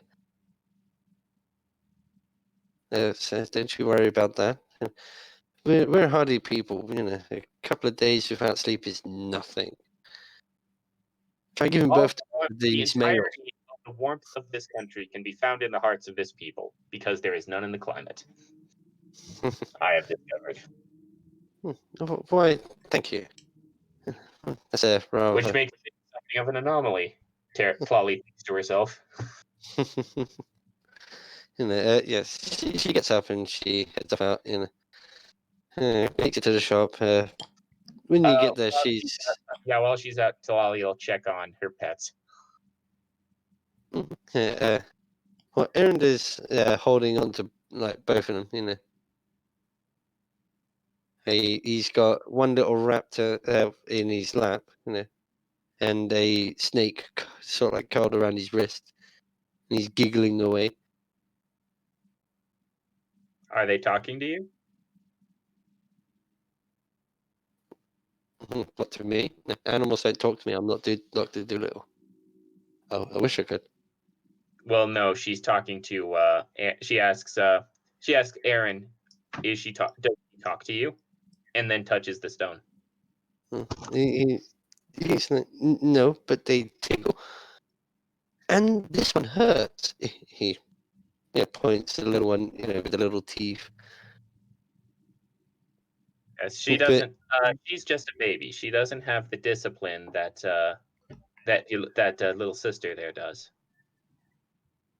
You call this discipline? He's, as he's through giggling, she's, going to town on him with the tongue.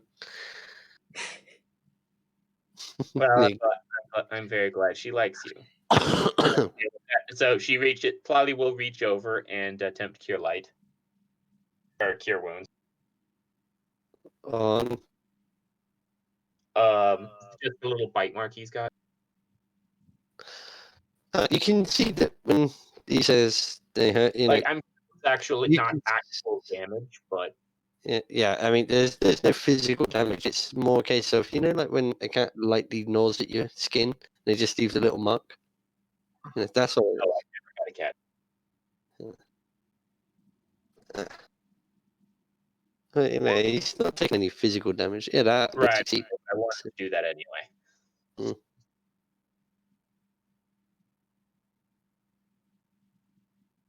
Just being, and so has she, and has the she'll make sure the raptor's eaten before she goes. I mean, you take care of that. Let her go outside. Terry's like, that's not a problem.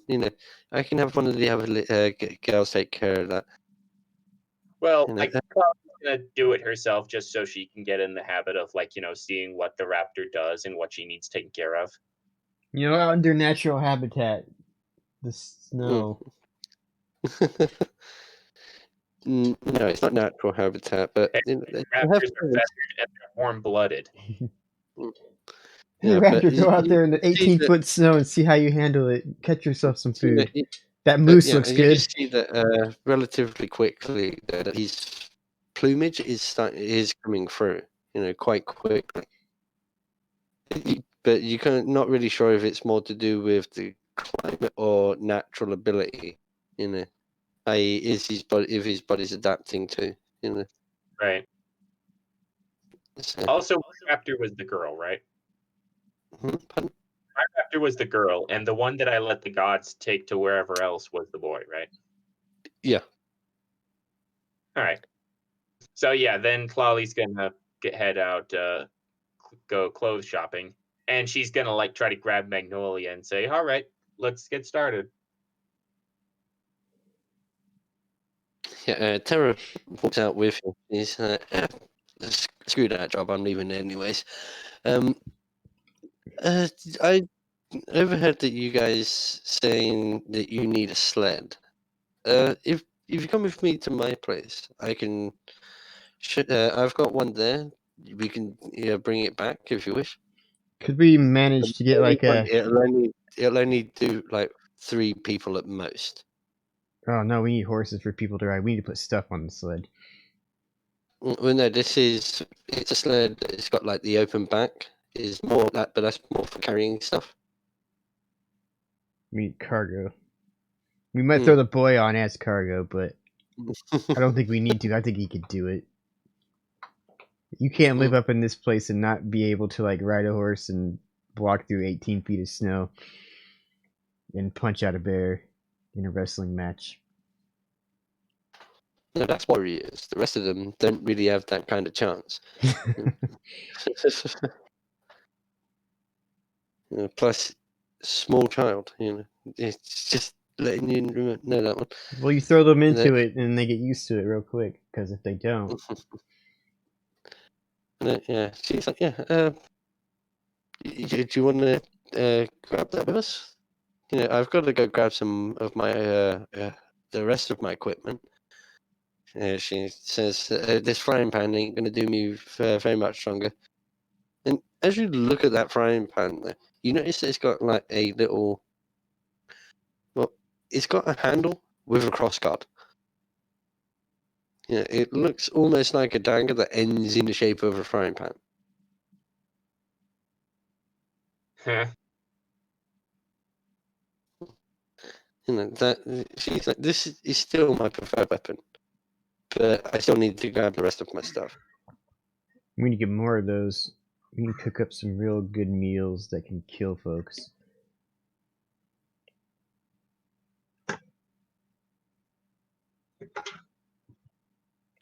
Yeah, basically, she's holding another one of the same frying pans that the other woman was wielding. Who makes these things? Well, I would say a blacksmith. But anyways, Just some random blacksmith, not the guy. It's like he came up with these innovative killing pots. Who makes these things? I do, and I practice every day. You practice with them 3 hours a day. But it's What basically. do you do that? So when Are I meet you- the pirates, I can kill it. Are you wanting to head with her, or do you want her to meet you back at the inn?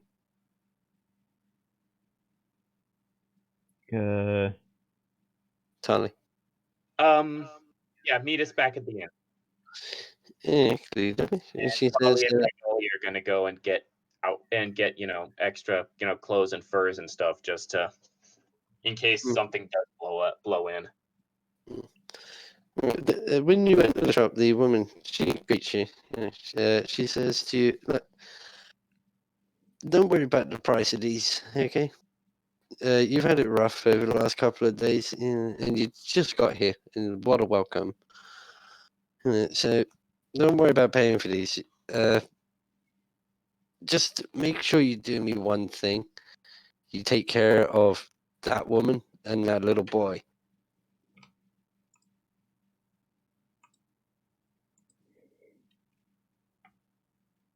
I will never allow harm to come to them. Okay then. Well, here you go. And she hands you like basically everything that you need. Like new woolen tops, woolen trousers. Stuff that stuff that Polly could just make a big pile of and hide under for most of the day. I'll be back. Right. So Polly will, before she leaves, Polly will say, "I don't want to leave you with nothing," and so she gives her a couple hundred. And she says, "Oh well, thank you, but yeah, it wasn't necessary." I know, but I couldn't leave you. But I couldn't leave you with I couldn't, leave you with nothing for this. Well, that's very generous of you. Consider it a gift from a friend. Just consider it a gift from a friend if you won't accept it as a payment. Very well. Okay, good journey to you. And she holds the door open for you and gets sprayed with snow as Tara comes roaring past in the sled. While I'm out, I'm also going to see about where we can procure a yurt for if we need to make camp. Well, you head to the general goods store for that one.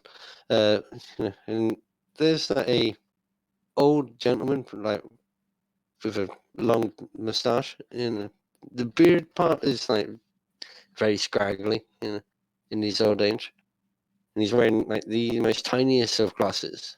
He looks up at you and goes, what can I do? And he's stuttering away. It takes him like 5 minutes to say, "What can I do for you?" Is this for Big? Yeah. Okay, yeah. I'm just compiling a list of stuff that we're going to need for a really cool mission that we're going on, and looking to see if you know anything about a nice pack of horses and a big ass portable tent and other such survival related items, so I can write down and make comparisons. Okay.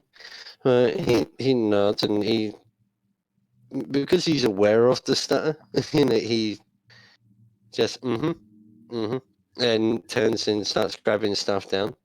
You see him pulling things like rope, like lots of rope, like snowshoes. Yeah, if you know what I mean by multiple pairs.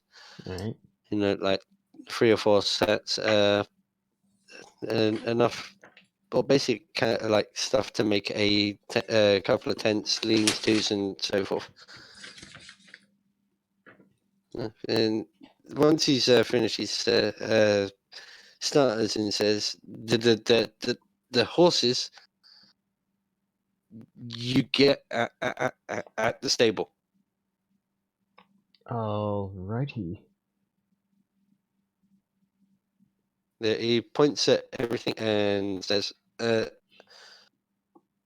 he tries to say it, but he just stutters. He gets stuck on the one, and then just writes on a piece of parchment 150. Gold, obviously. 150 golds. Mm-hmm. Alright, I'm gonna keep this place in mind. I'll have to confer with my party. I'm gonna make my way over to the horse track. I can say that you should probably be expecting an associate of mine later. He looks kind of cross because it took him like a good 20 minutes to get everything together. I didn't tell him to take it down. Well, no, you told him to show you everything so that you had a selection, so you had to get it all together. So, Because I specifically said I was just compiling a list. So he took it the wrong way. Yeah, he looks cross, but nods and Because all I'm doing is while he's talking and saying, this is the thing, and this thing, and this thing, I'm writing it down in a book. Not even like reaching out for a rocket or anything. He's not talking as much, because he's, as I said, he's aware of the stutter. But you everything that you need to survive in your own country. So, but still, like making sure I got a list is. I once in real life went camping and forgot to bring shoes. So just knowing what I need versus actually having a list with a check on it, kind of thing. That's kind of what he's doing right now, is getting that list and making sure we know what to buy when the person who actually knows how to talk to people can deal with it. Like getting the whole best deal all overall. Yeah, okay. I'm just the research man. Yeah, okay. Yeah, but after that he shows you the door. Because he's in his mind, I got customers to deal with, Yep. even though there's nobody in there. And I take a note of where this place is so I can pass it on. Yeah, that's not a problem. So we know where the guy is. Now we got to go to the horse house. Mm-hmm. And see if we can find some big ass horses, or strong ass horses at least. Yeah, you find the local stables, no problem. As you walk in, you notice that it's like really nice and warm inside here, unlike the rest of the town where it's absolutely fucking freezing. So I take off Uh, my wolf coat, Mm. and it's already Mm. starting to get drier. It's been damp for a while. Mhm. Luckily, a little damp on the pinkish, inside. really. Yeah, it's not terrible though. It's not Yeah. blood soaked. Yeah, but it's not white. It's now pink, kind of. You know. We just gotta It's, wait for it to dry out so we can brush out the crud. As you're getting there, you see like a couple of hands feeding like a couple of horses, and All right, I'm back. a couple of the stalls are still occupied, but the horses are like laying down, and people are like doing stuff. The guy in charge sees you come in there and goes, customer, so what can I do for you? Looking for strong horses for a potential team to Well, you've carry come us to the up right north. place, my son. We got the best horses in the area. We've got the only horses in the area, but they're still the best. Well, Yeah. to be fair, that also makes him the worst. Yeah. Why you got the worst horses here? No, we don't deal in nags. We deal in prime. So let's start here. You can instantly tell from the vibe that this is a used car salesman in our time. But I was I also like playing a it's like Biggs using bus. like smart ass like intellect kind of stuff, but very bad social skills at the same time. Yeah, look, It's like this your one's horses got are very also the low mileage. worst. What are you saying about my horses? Well, I like a Mustang. Yeah. You look, And you can have it for free. look, he's like showing you around. He's like, look, these have got low mileage. Check out these teeth. it's like only Dude, driven to the man. church every Sunday by an old lady. If you want to do a sense motive on this guy or such, you can do so. I'm not really good at that kind. That's why I'm not buying stuff. I'm just locating stuff. That's why I specifically asked somebody else to do the real dealing. It's like I want to find where it is, what looks like it's going to be useful to us, but after that, I could probably get a higher price accidentally. Yeah, see, the guy looks at you, looks you up and down. Yeah, I and thought he's we were gonna do this together. What the fuck like, happened? he hooks his fingers into like his waistline. He's like, see, I can tell that you're a smart man. So I tell you what, I'm going to do you a deal. I'll sell you these for 1,000, but you can take 2.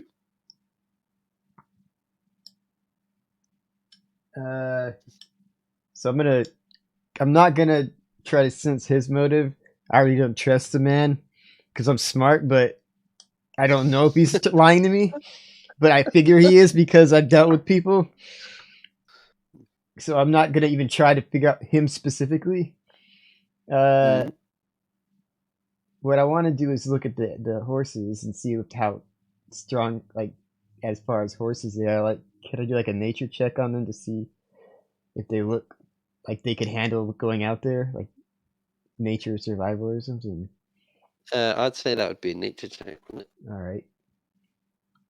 I want to find like how many horses would be, how many people are coming?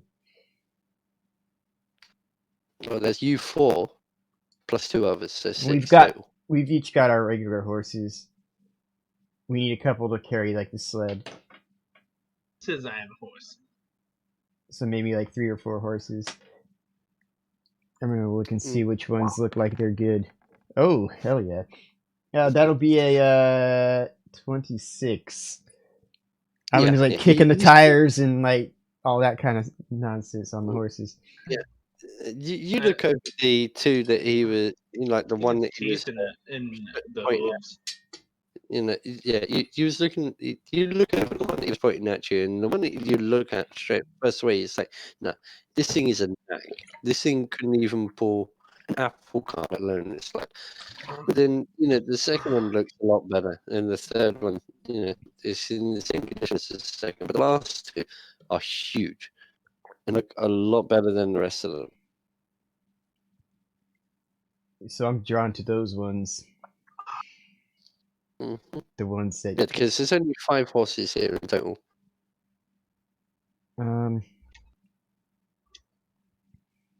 Yeah, I think I've got an idea what I'm looking at.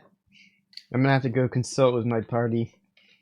He's like, oh, come on now, sir. I mean, look at this here, right? This is a prime opportunity for a deal. And he's doing everything he can to, I to get a sale. I'm really like, we'll speak later, and I physically kind of move him to the side, not like violently, but just kind of push past him. He's like, I'm smart enough to know I shouldn't deal with this man Yeah, come now, because I'm not going to come out on top if I try. God damn it! You hear as you walk out of there. But yeah, I'll probably be coming back to here because I know which horses we're after. I just don't know how to get them properly. So it's like, I don't want somebody else to come in here and him trick them into buying the wrong horses. The other stuff, I trust that old guy a little bit better. This guy, I know which horses we want, and I want to get those horses. So I'm going to go back and tell Lolly and Magnolia what we've got, like where the shop is and which horses and whatnot, and also warn them that this guy's a bit of a, God, what's the word for it? He's got character. Yeah, Right, he's but a real like Yeah. character. He tried to sell me the horses, and he promised that he would give me the undercoating. I don't even know what that means. But you know the horses that we do want. Yeah, there's a couple good horses, but I'm sure he tried to sell you the wrong ones. He tried to sell me them, but I just didn't go for it. Keep them. I went in there with the intent to not actually buy anything myself. All right. But Well, determined. come along, Magnolia. Where was it? So where were these? Which horses were the good ones? I'm gonna go with you guys, but they're big ones, the strong ones. All right. The other ones are a little bit questionable. Like there was one of the smaller ones that was all right, but me might pick up. But mostly we want the big guys, and if we can get the second or the good of the smaller ones, we should probably pick it up as well. But we don't want to get tricked into getting the shit horses. Yeah, we don't want to be tricked. And he's the guy that would try to get us to buy them. So how did you? What about the cart? Did you find a sleigh? Was that Thali You that was with You neglected to ask that. So. was that with Thali and what's her name? No, that's a single one, But you, Oh, we need more carts? Is that what you're getting Tara at? has one that can hold 3 people. hmm yeah, it's when I say the back of it is bigger. Yeah, I mean only in so much as you could fit like a couple of chests in there.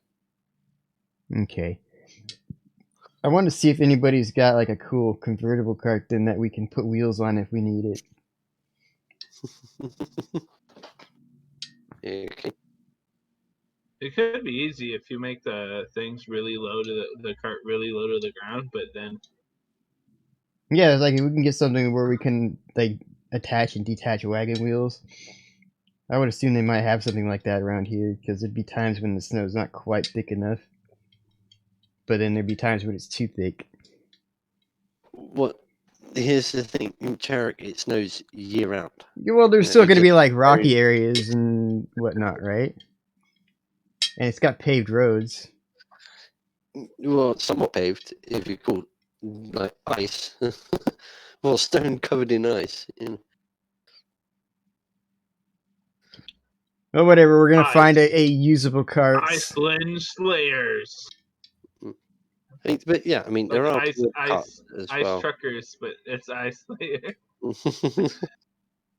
Yeah, I mean, you can get world cups here so with like some treads, but they're like a little bit more expensive than going all out speciality in one direction, i.e., all out wheels or all out sled.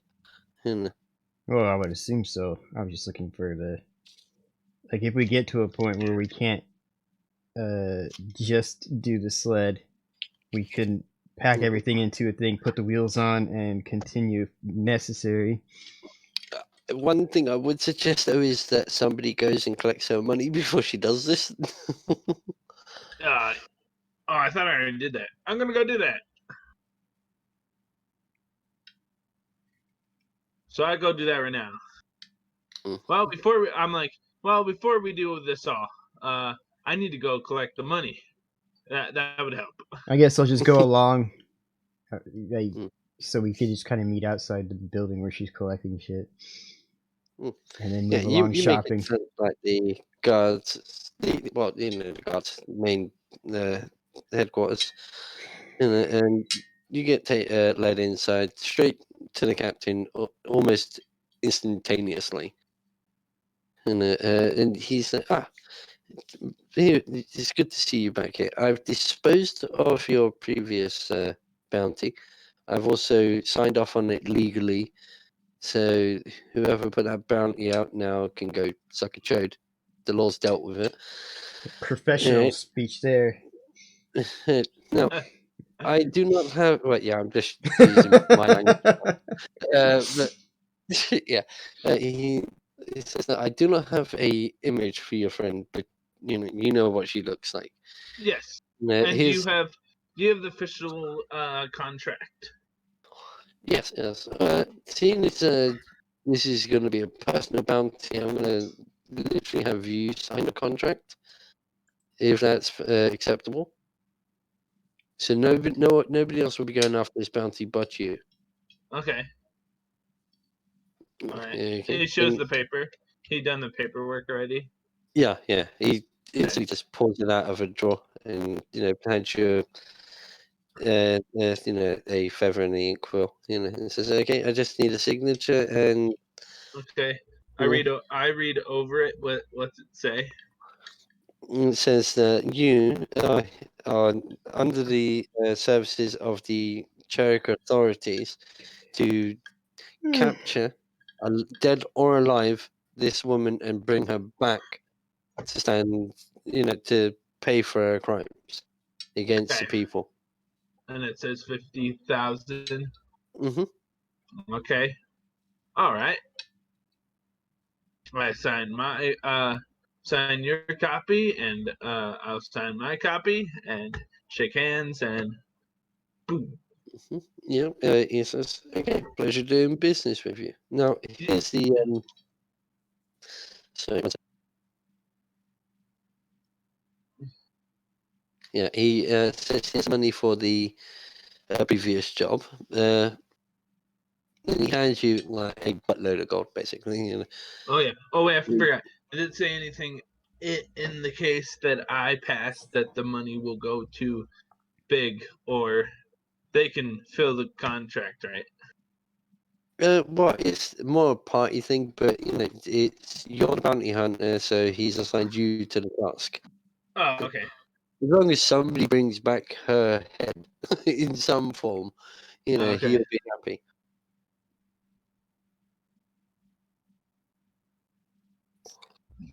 Well, bring back her head to any Cherokee authority, and they'll be happy. Yeah. All right. And he says, "Well, that concludes business. So, if you wouldn't mind starting your journey, I've got more work to do myself today. So, Yes, we'll be hopefully leaving shortly. We have a few more errands to do, and yeah. okay. Well, tell us which direction you're going to head, and we'll look and head in the other direction and see if she's went on the way." We're heading in the direction of the capital. Okay, right. So we definitely will head to the South Road. All right, no problem.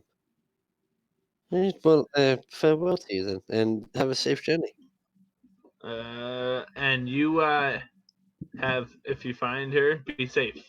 She's very dangerous. Oh, I know that one. He says, pointing at a fresh wound on his side.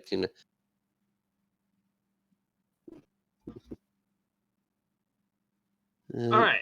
Yeah. Thank you. Yeah, not a problem. And he closes the door as you leave. So you're now being weighed down by a buttload of heavy coinage. Yeah. Good luck carrying that out of there.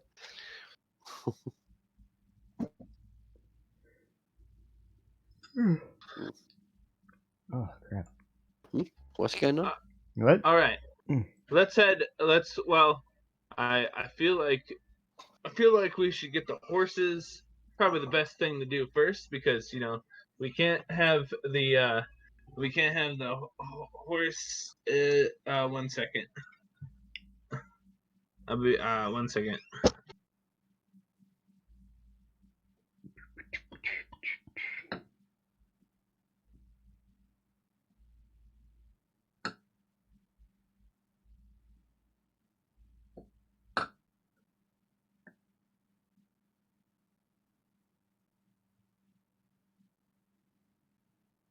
Sheesh. I love the fact that we haven't really left this map the whole line.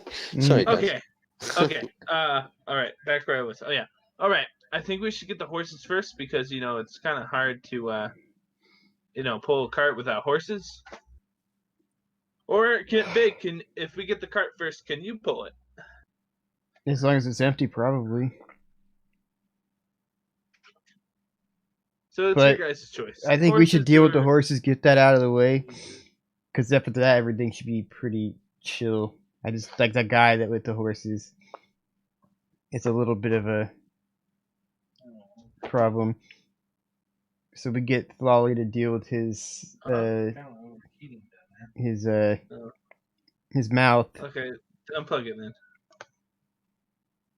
and then we can just pick up all the other stuff afterward. Unplug it. Yeah, okay, so yeah, you guys, you make your way back there, and the guy sees you as soon as you come in, and he walks straight up to you, big, and he's like, "Well, I knew you'd be back, son. I knew you couldn't resist a good deal." Oh, but of course, and Flolly immediately sort of pushes forward, and she reaches up. She even reaches up on her chin to tilt his head towards her. We've been on. Oh yes, of course. I mean, these horses seem like such delightful animals. Big is behind her a little bit, just with a big grin on his face. When Yeah, he just pushes in there. He puts his arm sort of slimily around you, onto your hip, and he's like, "Now, little lady, let me tell you what. These are all really good animals, and I'll tell you what. I'll give your fella there a good deal. Now, why did you be a darling and go sit down somewhere while us men talk business?" How could I ever? I mean, tear myself away from such beautiful creatures. I mean, in my homeland of Nisas. My homeland of Nisa is so far away from here, but seeing the land stalked by beasts in their prime just makes me feel right at home. Oh, and so she's going to sort of pull him over to the big horses on the end and say, "What about these ones?" And he's like, "Oh, these ones are fine, but they're not the best. You want one of the slightly smaller ones, because they'll last longer." Oh, but who would ever take these beasts if I don't? I couldn't imagine them sitting here while these other ones simply fly out of your stables. Isn't that right, dear? And she reaches up to pet the horse, pat the horse's nose. Yeah, the horse lets you, and the guy's like, "Yeah, 1 sec." I'm gonna indicate which of the smaller horses is also okay, just so you can kind of use that to ply them in your direction. Yeah, sorry about that. The horse is fine with you doing that. Sorry, I had to take a look at the back of my throat. But the guy is like, "Oh, yeah, they're good and all. Then don't worry about them. We get people buying horses all the time. But these two are really, really good stock. And he's pointing to the average-looking ones. He points towards the really old nag and says, "Now that one there, I wouldn't sell to an old woman, but these two, I reckon I could let you take them both for say 150, with 1,050." Is Well, is 1,500. the big pointed to the decent one, the decent smaller one as well? Is that in any of them? What do you mean? There was one of the smaller horses that Big pointed to and said that one's decent too. Well, yeah, he's trying to sell you the two medium-sized horses. So one of them is the one that Big pointed at. There's only 5 horses there. The nag, the two medium-sized, and the 2 large ones. So literally, we want 4 of his 5 horses or 3 of his 5 horses. Whichever the ones that are the good ones that I figured out from my check. Yeah, literally, we want 3 of his 5 horses. Because I thought that there was only one of the good smaller ones, but if there was both of the 2 of them were goodish, we could probably, if we need another one, we could go for it. But we want the best one of the small ones and the big ones. We just don't want the crappy horse. How many horses does it take to pull a sled? Because we'll need at least 2 sleds. Yeah, we get a couple Or horses for 6 sleds, people. and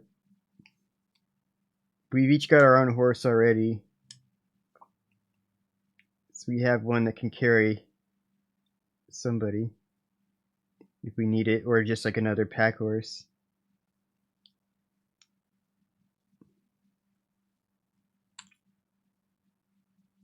So yeah, it's up to you guys.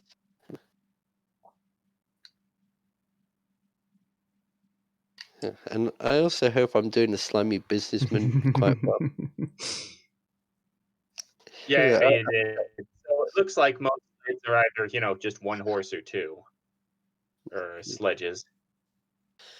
They're generally 2 horses per sled. Depending on the size, if you get a large sled, you'd require 4. All right, do we just want 4? Sure. But it depends on how many you want to buy. You can buy 5 if you want to. Whatever the case, we just got to talk this guy out of his ridiculous extras. All right. Oh, and so Tlali sort of does a quick bit of counting in her head, mental math for a few seconds. Tell you what, handsome. Why don't we leave you with your best model there, and we settle ourselves with quantity, not quality, because I wouldn't want to leave any of these beautiful creatures behind. So what say you these 4 for 150 for the set of the smaller 2, and these other 2 horses. I mean, you do know the 150 is 1,500. So I kept messing up with the actual. I couldn't get the words out. I stumble over my words sometimes. So we just take these big ones off your hands for no extra charge, if they're that bad, huh? If we were to take them off your hands, surely a man like yourself, at making as much business as you possibly can, would it be fair? Don't you think it would be fair for 2,500 for these 4 beautiful beasts? He's looking at you with pure, unadulterated lust in his eyes, because you've just offered him more gold than he's ever going to see. And he's like, "Well, you don't have a hard bargain, little missy, but you know what? I think you got the deal." All right. So yeah, Tlali starts counting, and he slaps you on the ass as he says that. Oh yeah, Tlali goes to Magnolia and takes what? Oh, that's embarrassing. How am I supposed to tell him we only have 1,600? We only have 1,200. Oh, hang on. No, I had a number and then I kept changing it in my head. I think So, we're at 25, Clawley right? whispers to Magnolia, like, pretend you're telling me something important.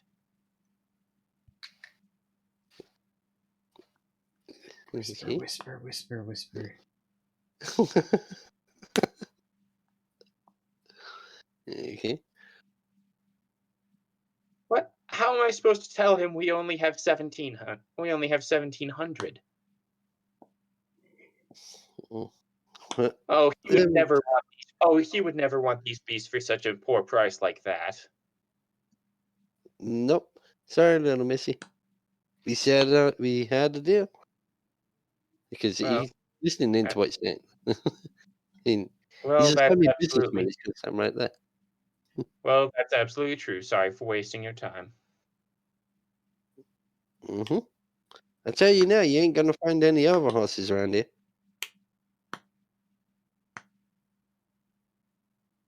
No, like Clawley is actually going to complete the bluff and walk out the door. Did you fuck up? Oh, yeah. You weren't around when I'm trying to talk to you in character, but you're around for that. Fucking figures. You never even you got it. You didn't really try that hard. I don't see any dice rolls in there. Yeah. Hey, you get a rolled for that, man. Poor mouth. I was waiting to be prompt. It's like you went in there and didn't even try. You just walked out. I bluffed. Oh shit! I forgot to bluff. Fucking. Any of you could have said anything. I thought you were just doing. You know how to play this more. I was just waiting for you to say I want to roll against. I want to do this. Well, I mean, like you said, he heard me say, "Pretend you told me something important." I wasn't, yelling that out loud. That part he didn't hear, but when you actually said, "Oh, I've only got this much," he's like, "No, we made a deal, miss." Like I kind of figured you just keep trying to give him something, leverage him somehow. Like that was all. That was like Clawley's whole. Clawley's whole thing was I thought he was gonna be like, well, I guess if you want. Clawley was asking what do you mean we don't have enough money, and she was hoping that would be a good just enough price for him. Rub up on him and say, "Please, sir." Well, don't do it like that, because then it sounds like you're begging. Be like, "I could make it worth your while." So the guy, he's perplexed. He's like, huh. So you see, Mister, you're the small one around here. Why you let women do your talking for you, man? It's like, oh wait, sit down and do business. You know what I could do to do my talking, and I just crack my knuckles in front of his face because he's that tall compared to me. I'm just imagining. It's just doing that. It'd be a shame if these were to kind of hit you in your head, wouldn't it? Mm-hmm. He goes, no, son. Violence won't get you anywhere. It's gotten me quite a long way, my friends. Get you out of here with a mile quicker. So Clawley's gonna try to take the option to try and redeem herself here. He's gonna just run up. You couldn't possibly do that. He's so small. You would just. He's so small. You would just crush him. Surely of course he can't accept them. Of course he can't accept. What did I say? 17,000, 1,700. Mm-hmm. Yeah, 1,700. 1,700 for these horses, and the fact that of course, you can't accept 1,700 for these horses, and that's not going to change no matter how much you beat him to a pulp and blacken his eyes and break his bones. And you know that no one in here could stop you. Intimidate, by the way. But he's giving me opportunity, and I need to have fun too. And Big, let he's dissing the female race. Let us handle it. The female race. Don't be racist against women. Oh no, Big. I know. Just because nobody can possibly stop you from hurting people. Is there a way how do you help with intimidation? I just want to seem really aggressive towards him. describing all the horrible things. Hang on, before you say that, how do you thingy? I rolled against that 16. I got a 14 total. So he is slightly intimidated. So, like, Clawley's describing all the horrible things that Big could do to him, and no one could stop him. And she's describing now. Of course, he couldn't. He's not going to accept 1,800. This man's got his own bottom line to meet. You can't expect him to accept an offer of 1,800 for these 4 horses just to save himself from getting his nose split and broken and again she launches into. But it's been a while since I've had any fun. It's been since I killed this wolf on my back since I actually got to have any fun, and you're gonna stop me from doing that? He spreads his hands and goes, "Now, people. I'm nothing if not reasonable." I already hate this guy. He's such a slimebag. He's like, yeah, I'm nothing if not reasonable. I tell you what, 2,000 and if you call it square there. I can't go any lower than that. At that point, you're stealing from me. You can't go any lower, but I can put you higher, and I pick him up. But if you'd like to go lower, you could go lower. Well, the guards at the door instantly turn and like, sir, you need to put that man down. I let him go from the height that I hold him. And I see, you could go lower. Ah.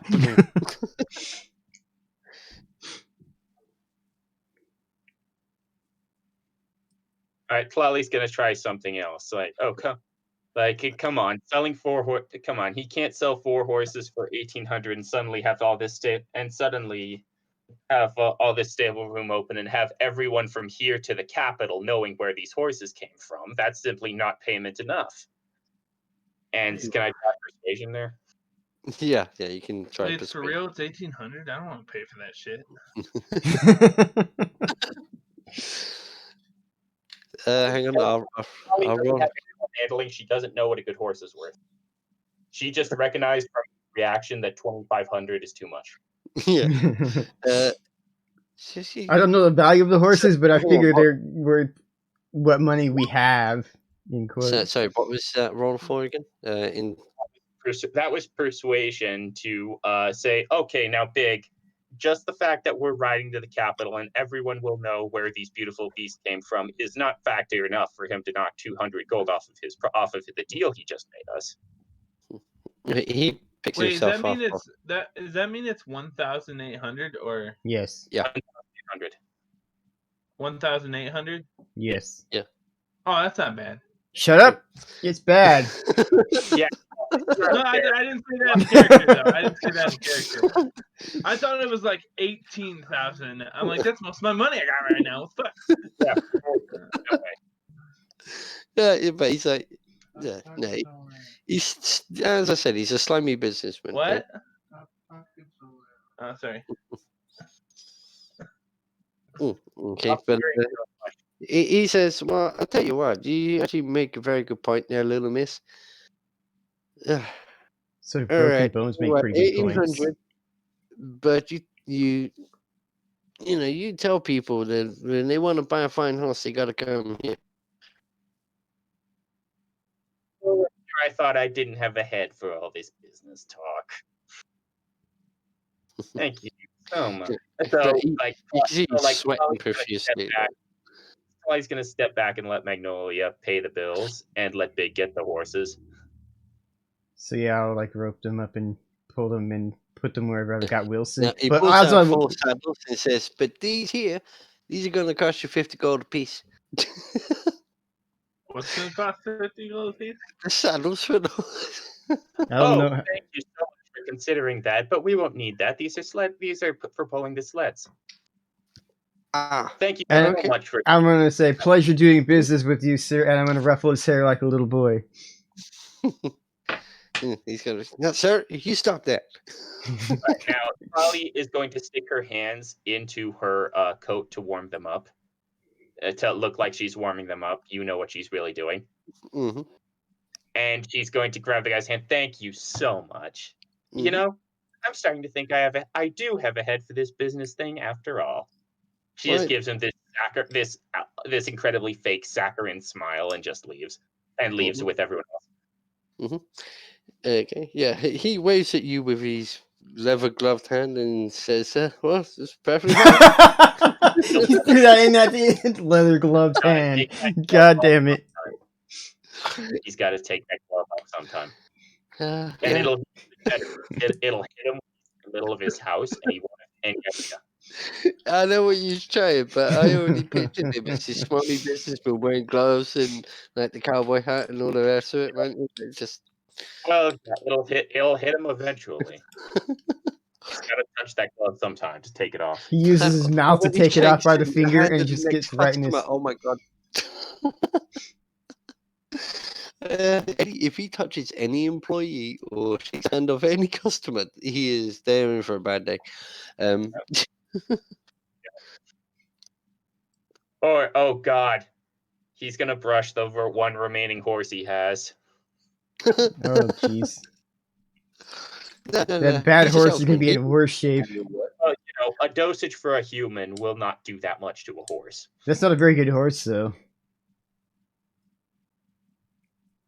Could yeah, have I like mean- a problem dealing with that. Well, here's the thing, though. He's the salesman. He ain't gonna physically do any of the work himself. He's just gonna make the sale. Are you sure he doesn't actually just go in and paint the scratches out of the horse with like the cheapest stuff, and then come out trying to look as professional as possible? But on his back, his back is covered in like paint and hair, but his front looks really nice, and he never turns his back on anybody because they'd notice. No, you know, he's got mechanics that do that. I mean, stable. Horse mechanics. Yeah, but yeah. So yeah, you guys like, get outside with your 4 horses. You know, yeah, you lead them back So to that was like 1,600. 1,800. I thought you said $200 off for Yeah, saying good. it went from 2,000 down to 1,800. Okay. Yeah, and then he tried to sell you the saddles for 50 gold a piece at 4 saddles. That makes up the other 200.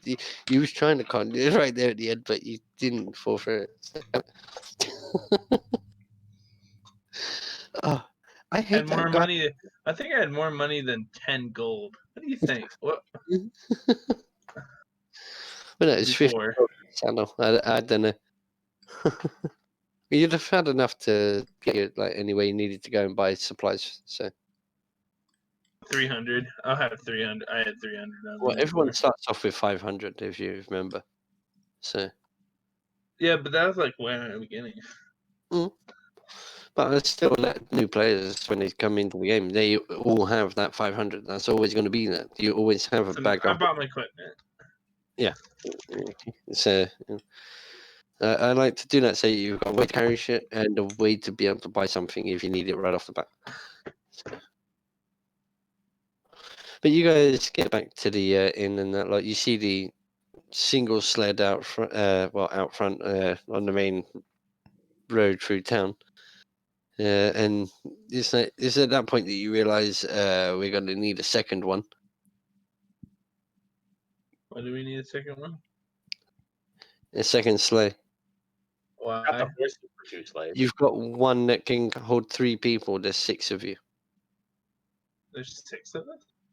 Yeah. Yes. The child and Terra. Yeah. So where did you get that one? Sorry, Pam. Tara, where did you get that one? She says, "Oh, this one was actually mine. I brought this one when I first came here. Well, you know, to get here. Right. So, I mean, we can hold up to 3 people. 4 in the back if we ain't going to take any supplies. Well, that's certainly not happening. You know, I kind of figured I that. have, I have all still the need- supplies I need right here on me, so I'm good. We're still gonna need food and group medication. And the tent. which can be anything from it, which is most likely going to be ale for the majority. Yeah, we need a cargo. So we need Did a we- bigger cart. Did we do the thing where Can we make that bigger? Well, we need another one because, like, the bigger the sleigh is, the more horses are going to need to pull it, and the fewer roads we can take it on. I mean, you got enough horses now to be able to pull both of them without issue. Yep, we just need the second one. we just need a cargo bag box? Ski-Doo. Oh, well, yeah, and anyways, cargo space is not going to be an issue, and Flolly produces her bag of holding. Oh.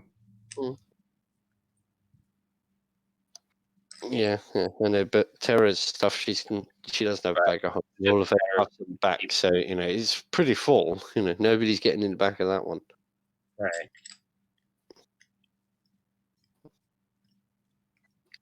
All right. So Tlali's going to go and approach one of the locals that she knows, that she's run into, and ask where she can get a sleigh.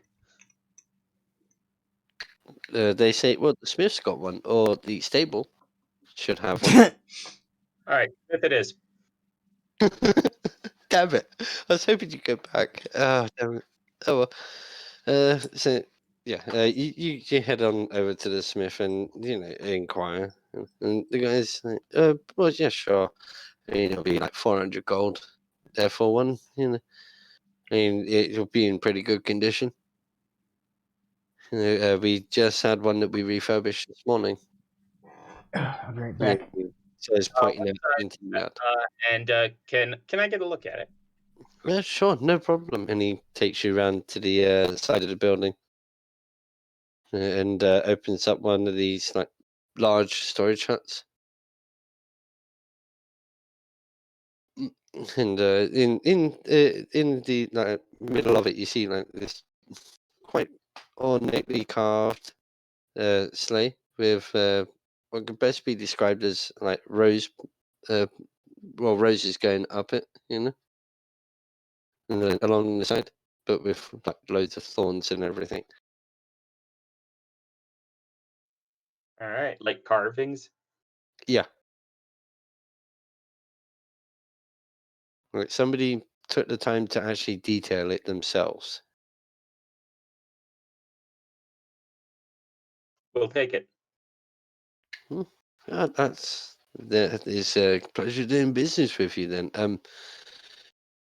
You're gonna have to move it yourself, I'm afraid. Oh, we can do that.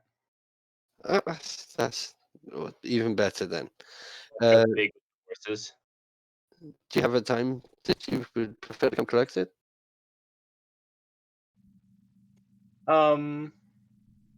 Tomorrow morning for sure. Like how late is it in the day now? Well, it's just like midday now. We're getting close to midday.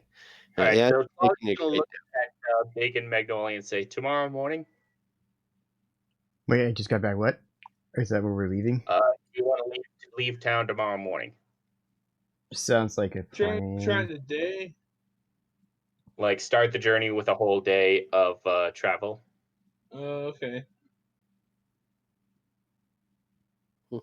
Did we go pick up all our supplies? By the way, not yet. You haven't gone to the supply shop yet. we should go take care of that. Throw the stuff in the back of. I mean, we A got sleigh. like off like fabrics and clothes and stuff. Now it's just a matter of like perishables and food and all that. Mm-hmm. Well, camping equipment and so forth. Yeah. Like A yurt. duties. I want a yurt. We can all fit inside a yurt. Only if we need it. I personally do not know what a yurt is. It's a so- big tent. It's Yeah. a big Mongolian like a style tent that can Basically a portable carry it. house. Hang on, I'm gonna fucking look that shit up. Okay, yeah, no problem. Yeah, sure. Yeah. So yeah, you guys make your way back there, and Big, leading the way. You walking in, and he just looks at you and scowls. I brought the money. He scowls at you, but smiles at Talia as she comes through the door. And his smile gets even bigger when he sees Magnolia, dressed in pure tight-fitting leathers.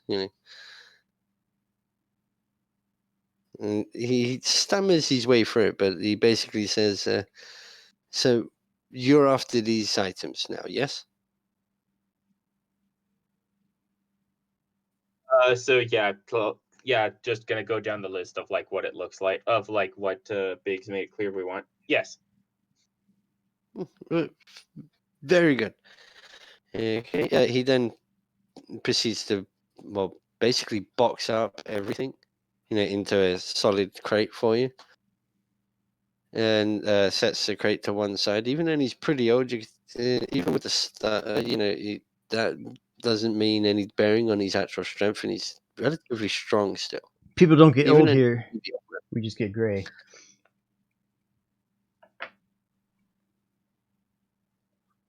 But yeah, he sets that to one side and basically asks for payment.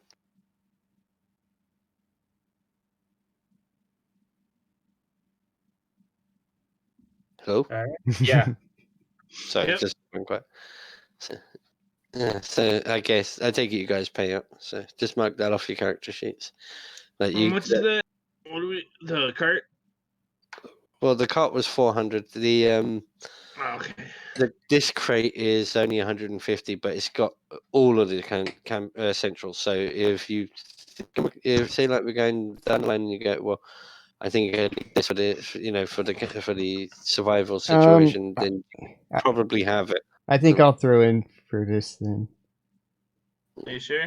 Sounds like a fair plan. I don't spend much money, so he's like, I don't think Big is gonna mind too much. Like, bam, here you go. Yeah, like he scowls at Big because he knows him. Then the pretty ladies walk in, but Big's the one who gives him the money.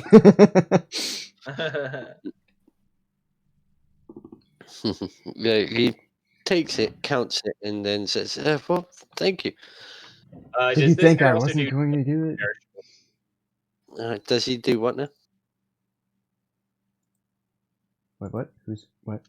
jerky, like jerky and barrels of water and stuff? Yeah, this is like general goods store. Was So, that as well, or is that going to be other stuff? well, no, like basic food stuff that probably wouldn't have been in the packs, because she was buying survival gear, not survival food, like. Right. Is there means for taking down a moose in this box, or do I just have to do it with my hands? Well, you have that thing on your back called an axe. Pretty sure someone's got a crossbow. But it's more fun with the hands. One that you've enchanted to be returning. That you've had enchanted to be returning, excuse me. So how much do you want for enough food to feed all of us? For how long is the trip to the capital? Does Big know? Yeah, really, it's about like a month's journey. Is that in But good there are conditions or in stops along- normal there are- conditions?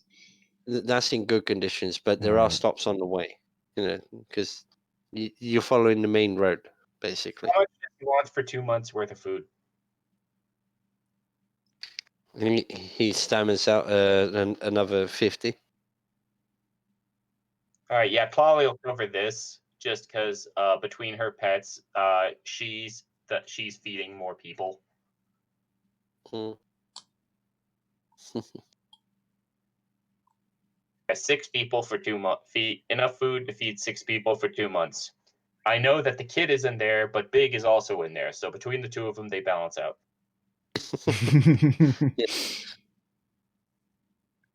Although I'm pretty sure Big could like empty that in like 2 days. So watch the But stores carefully. I can drink snow and eat animals raw if necessary. I'm sure the other ones can do it as well. It's fine. He's like, here, eat this. I just pulled it off that moose. Just eat it. It doesn't need to be heated. Yeah, he may find it a little difficult though, seeing as he's only got one blink axe. I'm You a remember? skilled hunter. That's what I do. So we bought the 4 horses, and each of the 4 of us already had a horse, right? Yeah. Inventory.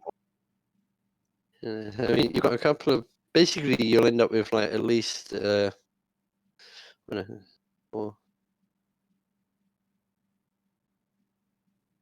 yeah, about 10 horses total. So that could be 5 per cart, or 4 per cart, and And 2 pack meals. I thought that would 8. Pardon? I thought it was 8 horses. The 4 we bought and the 4 we had.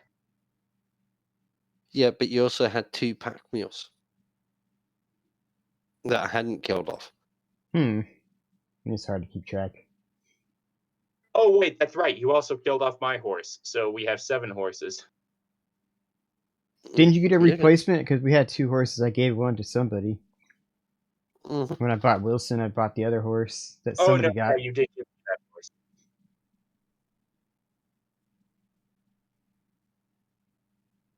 Because the demon Yeah. ape and the displacer beast killed my horse. First one. So yeah, right, we'll just say you got 8 total. Yeah, just to make it easier. So enough to do both sleds. One sled will have 4 big horses, the other one has 4 smaller ones, unless you want to split it. Well, Big can go in the one sleigh, and the kid can go in the as one of the 3 people. The kid can go in the other sleigh as one of the 3 people, and then yeah, the big horses will pull Big. Okay, but yeah. So there you go. You got everything you should really need. So you guys head on outside. Carrying all of this. Big's carrying all of this heavy stuff. Two big crates, one on each shoulder. Yeah, Polly's gonna open her bag of holding and just offer up like to take a spot. How does it fit in there? As long as you can get the edge of the bag around it. Oh, And how the big bag- is? That's kind of what I was wondering. How big is the edge of this bag? Because I remember in like Rock's campaign when we all jumped inside of Kerbal's bag. It's like, how big is this thing? Well, it is the way that I read it was as long as you can get one part of it in there, the thing will expand it around it. But that's how I read So we it. could just like dip a corner of this crate in and it will fit the rest, or do we just dump Yeah. all this stuff in separately? Yeah, you just put like part of it in there. So. Because if we dump it in all separately, wouldn't it be harder to get out? I don't know. But I'm just imagining shit now. Yeah, it's that the opening expands to fit the size of the object. As long as it ain't gargantuan. Okay. So we just plop that stuff in there. I mean, you're not going to stick the entire Challenger freaking space shuttle in there. With a cruise missile, maybe. But yeah. So now you're just carrying one of the huge heavy boxes. Okay. We'll put the other one in there too, can't we? Might as well. You got to consider the weight of everything that you've already got in there. Well, I didn't know that's like. I thought that was the point of Here it. is my alchemy kit, my other change of clothes, set of diamonds, powder keg, 3 unidentified scrolls. Yeah, but So, come on, like, what is the limit of a carrying bag then? do the typical lady thing and walk around doing all the shopping and make the man carry everything. All right. Yeah. I Because suppose like the survival tools box is probably important to have to hand, so we can just throw that in one of the slides. Look, to any ladies that ever listen to this, I'm really sorry. I'm not actually sexist. Any ladies that ever listen to this, why? And also, sorry. Yeah, sorry, man. But anyway, moving on. Yeah, you sort of like make it all the way back there to the tavern, move everything. And the horses are there, but you still need the sled. I say you can take care of that next day. First thing, or they bring it round, kind of deal. So, you guys sort of like have taken care of everything there. And you're settling down for the evening, I presume. sounds like a plan. Yeah, I'm gonna pay up so that we're even for our beds, so for our rooms when we leave tomorrow. And for once, it seems a little weird that Terra's not serving anybody. She's actually sat like right next to you guys, with like leaning back with her feet up on one of the table. She took to being in the party quick. But you also notice that she's not dressed in like a standard barmaid's outfit now. She's now wearing a steel breastplate, carrying a two-handed sword, as well as that little frying pan at her side. And the rest of her is just covered in furs.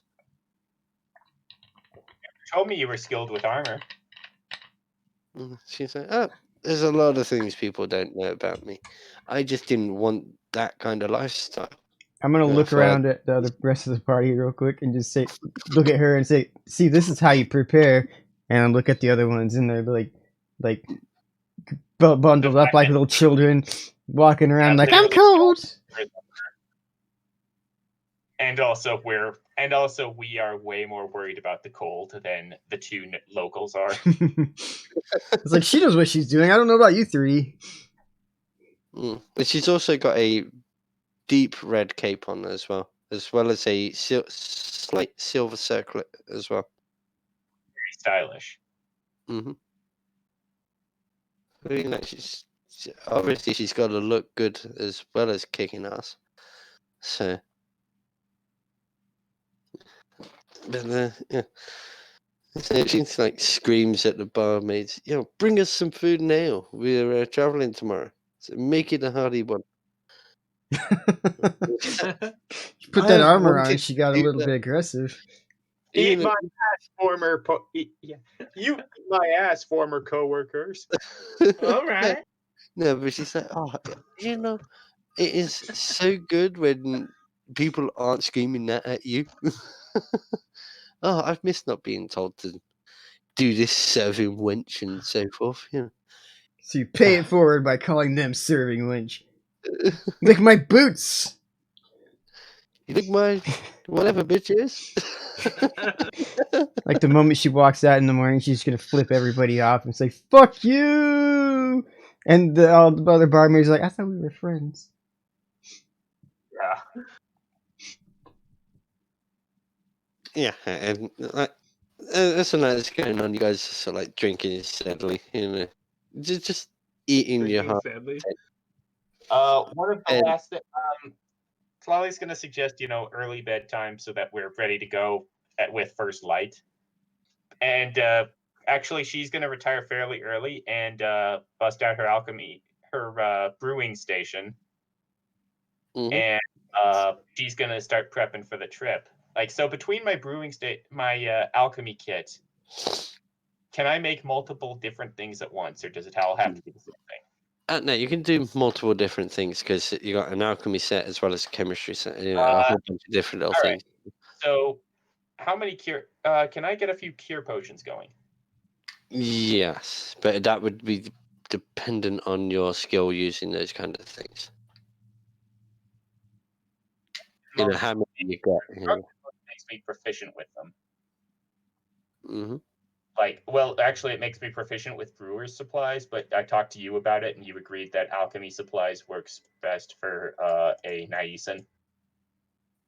Yeah. Well, it would, because poisons. So, what kind of ability score is it to use that? Wisdom or intelligence? I'd say intelligence. All right. Well, medicine is a wisdom skill. Is it? Yes. Well, yeah. Okay, then you can use wisdom.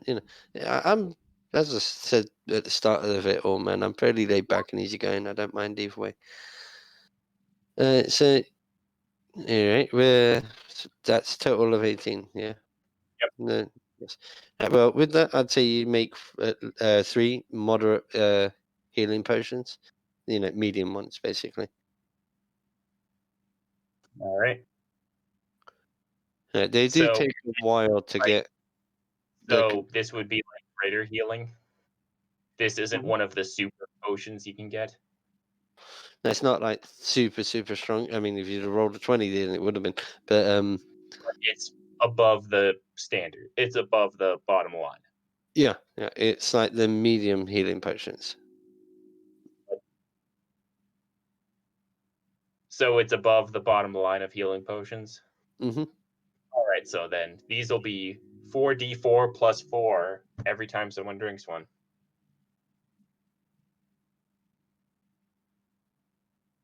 That's not bad. So, but so as you're doing that though, you sort of like, what actually really stops you from concocting any more is the fact that you hear a knock at your door. Pizza's Yeah, here. and yeah, you know who's there. I mean, you spent the morning with her. You knew what fragrance she's got on. You know, Yep. so she asked to come in. Yeah, Polly's gonna let her kind of sort of girlfriend in. You mean she dressed in armor the night before going on the adventure, so she'd go and take that armor off, and then dress back up in the armor when we leave? Well, it's that or sleep in the armor, and that imposes penalties. Like discomfort, chafing. No, but it's more a case of she went home and got prepared. You know, if she needed to reacclimatize to wearing it. It's like you when you go and get a Halloween costume and you wear it a week early to show everybody. Right. I might have decided we were going to leave yesterday. know. And So, either that or she walks into the bar wearing the barmaid's outfit again. nah, she wasn't going to walk in wearing that. You know, She she'd only already has quit. 2 sets of clothing: barmaid and kill everything maid. Yeah, kill Destroyer Maiden. Yeah, Destroyer Maiden 9000. Yeah, I like this. But yeah, she walks in and says, "So, are you prepared for tomorrow? I mean, really, really prepared." I know the cold will be bitter, but I'll have plenty of warm company to face it with. You do know what else is out there, don't you? It got all ominous suddenly. There's her. Well, I'll have to do her at some point. well, yes, it's just this is also boar season. Have you seen pigs? Yes, I'm sure. Yes. Yes. Yes, there are boars in Naisa. hmm How big do they get? Like Tlali just makes a thing with her hands and says, "The anacondas love them." Huh. Well, I can tell you now, you could have 1,000 anacondas trying to swallow one here, and it won't succeed. And she stands up and holds her hand out almost to shoulder height and says, "This is a small one."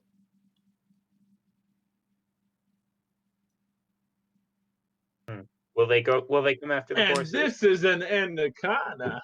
It's bigger. I just imagine a big downstairs. Wait, I can't wait to go out there. I'm hungry and I want to eat one of those big boars. Will they come after our horses? Well, if somebody's hunting them or if they're mad, we don't want to be anywhere near them.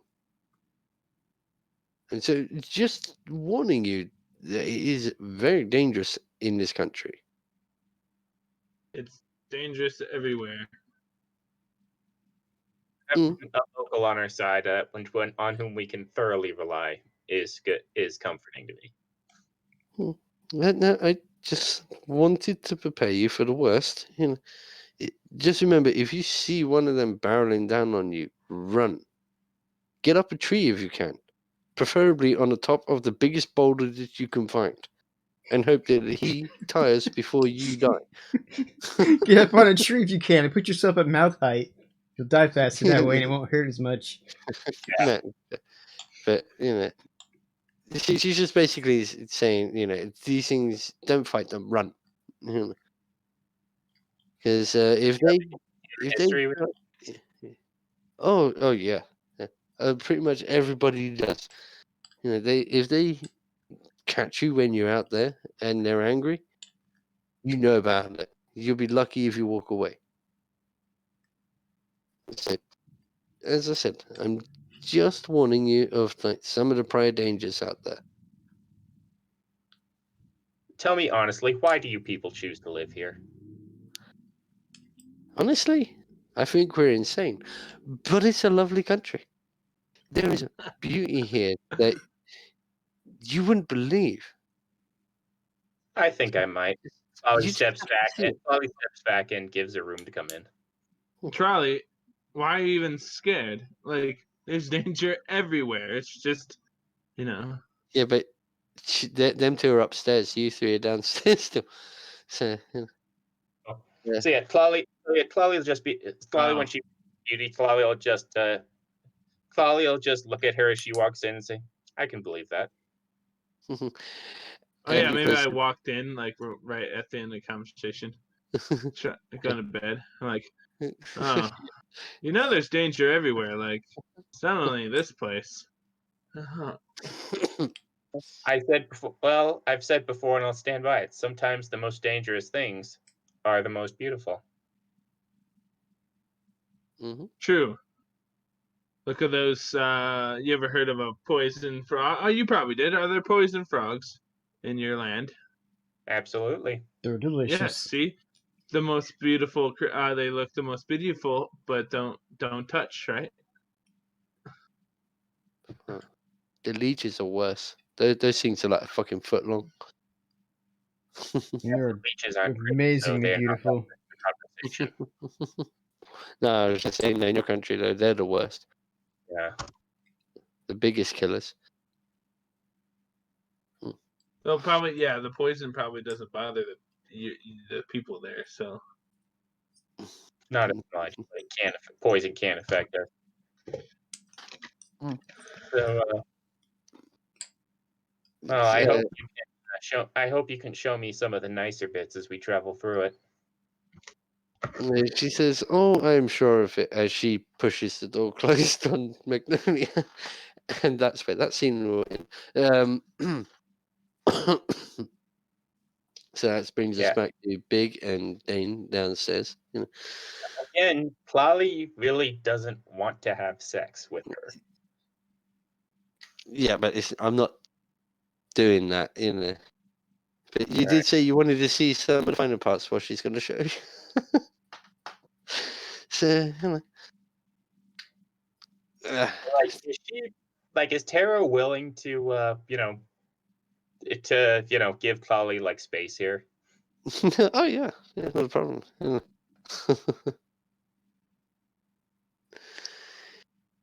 And I think it's cute. This big hulking woman coming onto this tiny little woman. Well, I mean, the come on was mutual.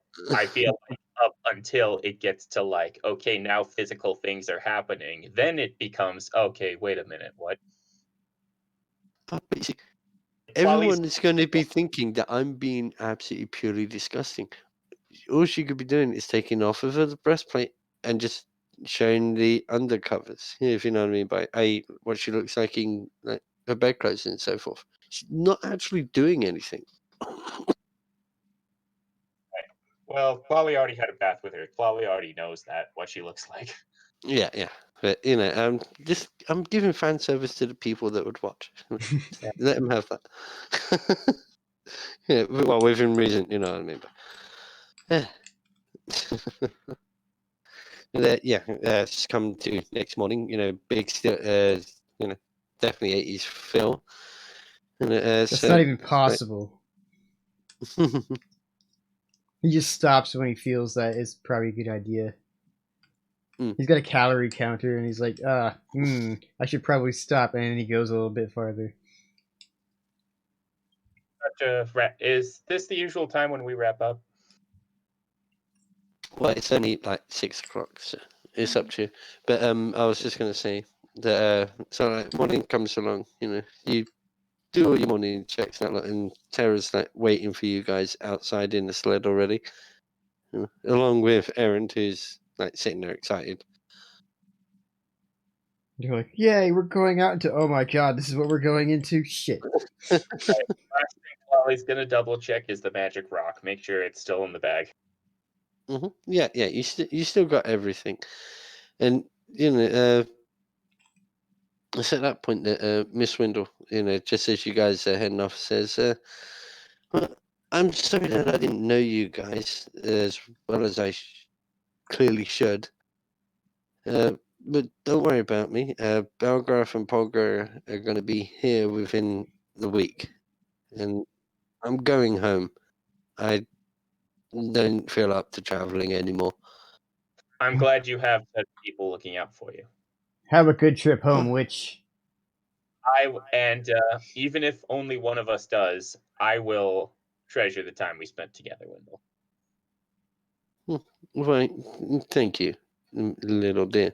Yeah, I mean, she's an older lady, so and she gives you a quick hug, but you can tell she, a little uncomfortable with it. So, and she basically just sees you guys off as you saddle up and head off. Off we go. Mhm. And finally, that's the Manticore's tail, common room. Well, done. I mean, I say we should end there. Yeah. Yeah. Sounds fair. Okay. Because I was the thing is I was like I didn't want to throw you guys into like super heavy fight in this game because you guys had it pretty rough in the last one. Mhm. I wanted to give you some like downtime and also character building. So, but I certainly hope you guys enjoyed that though. I certainly did. All right. So, anything anybody wants to throw in at the end of this thing? Not really. We'll be back to the normal schedule next week with Rock's campaign. But what with me being sick during the last one, we couldn't play last week. So sorry about that one. But other than that, I don't really know. You guys got anything you wish to say? No. Yeah, I'm okay. sorry. I don't know if part of this.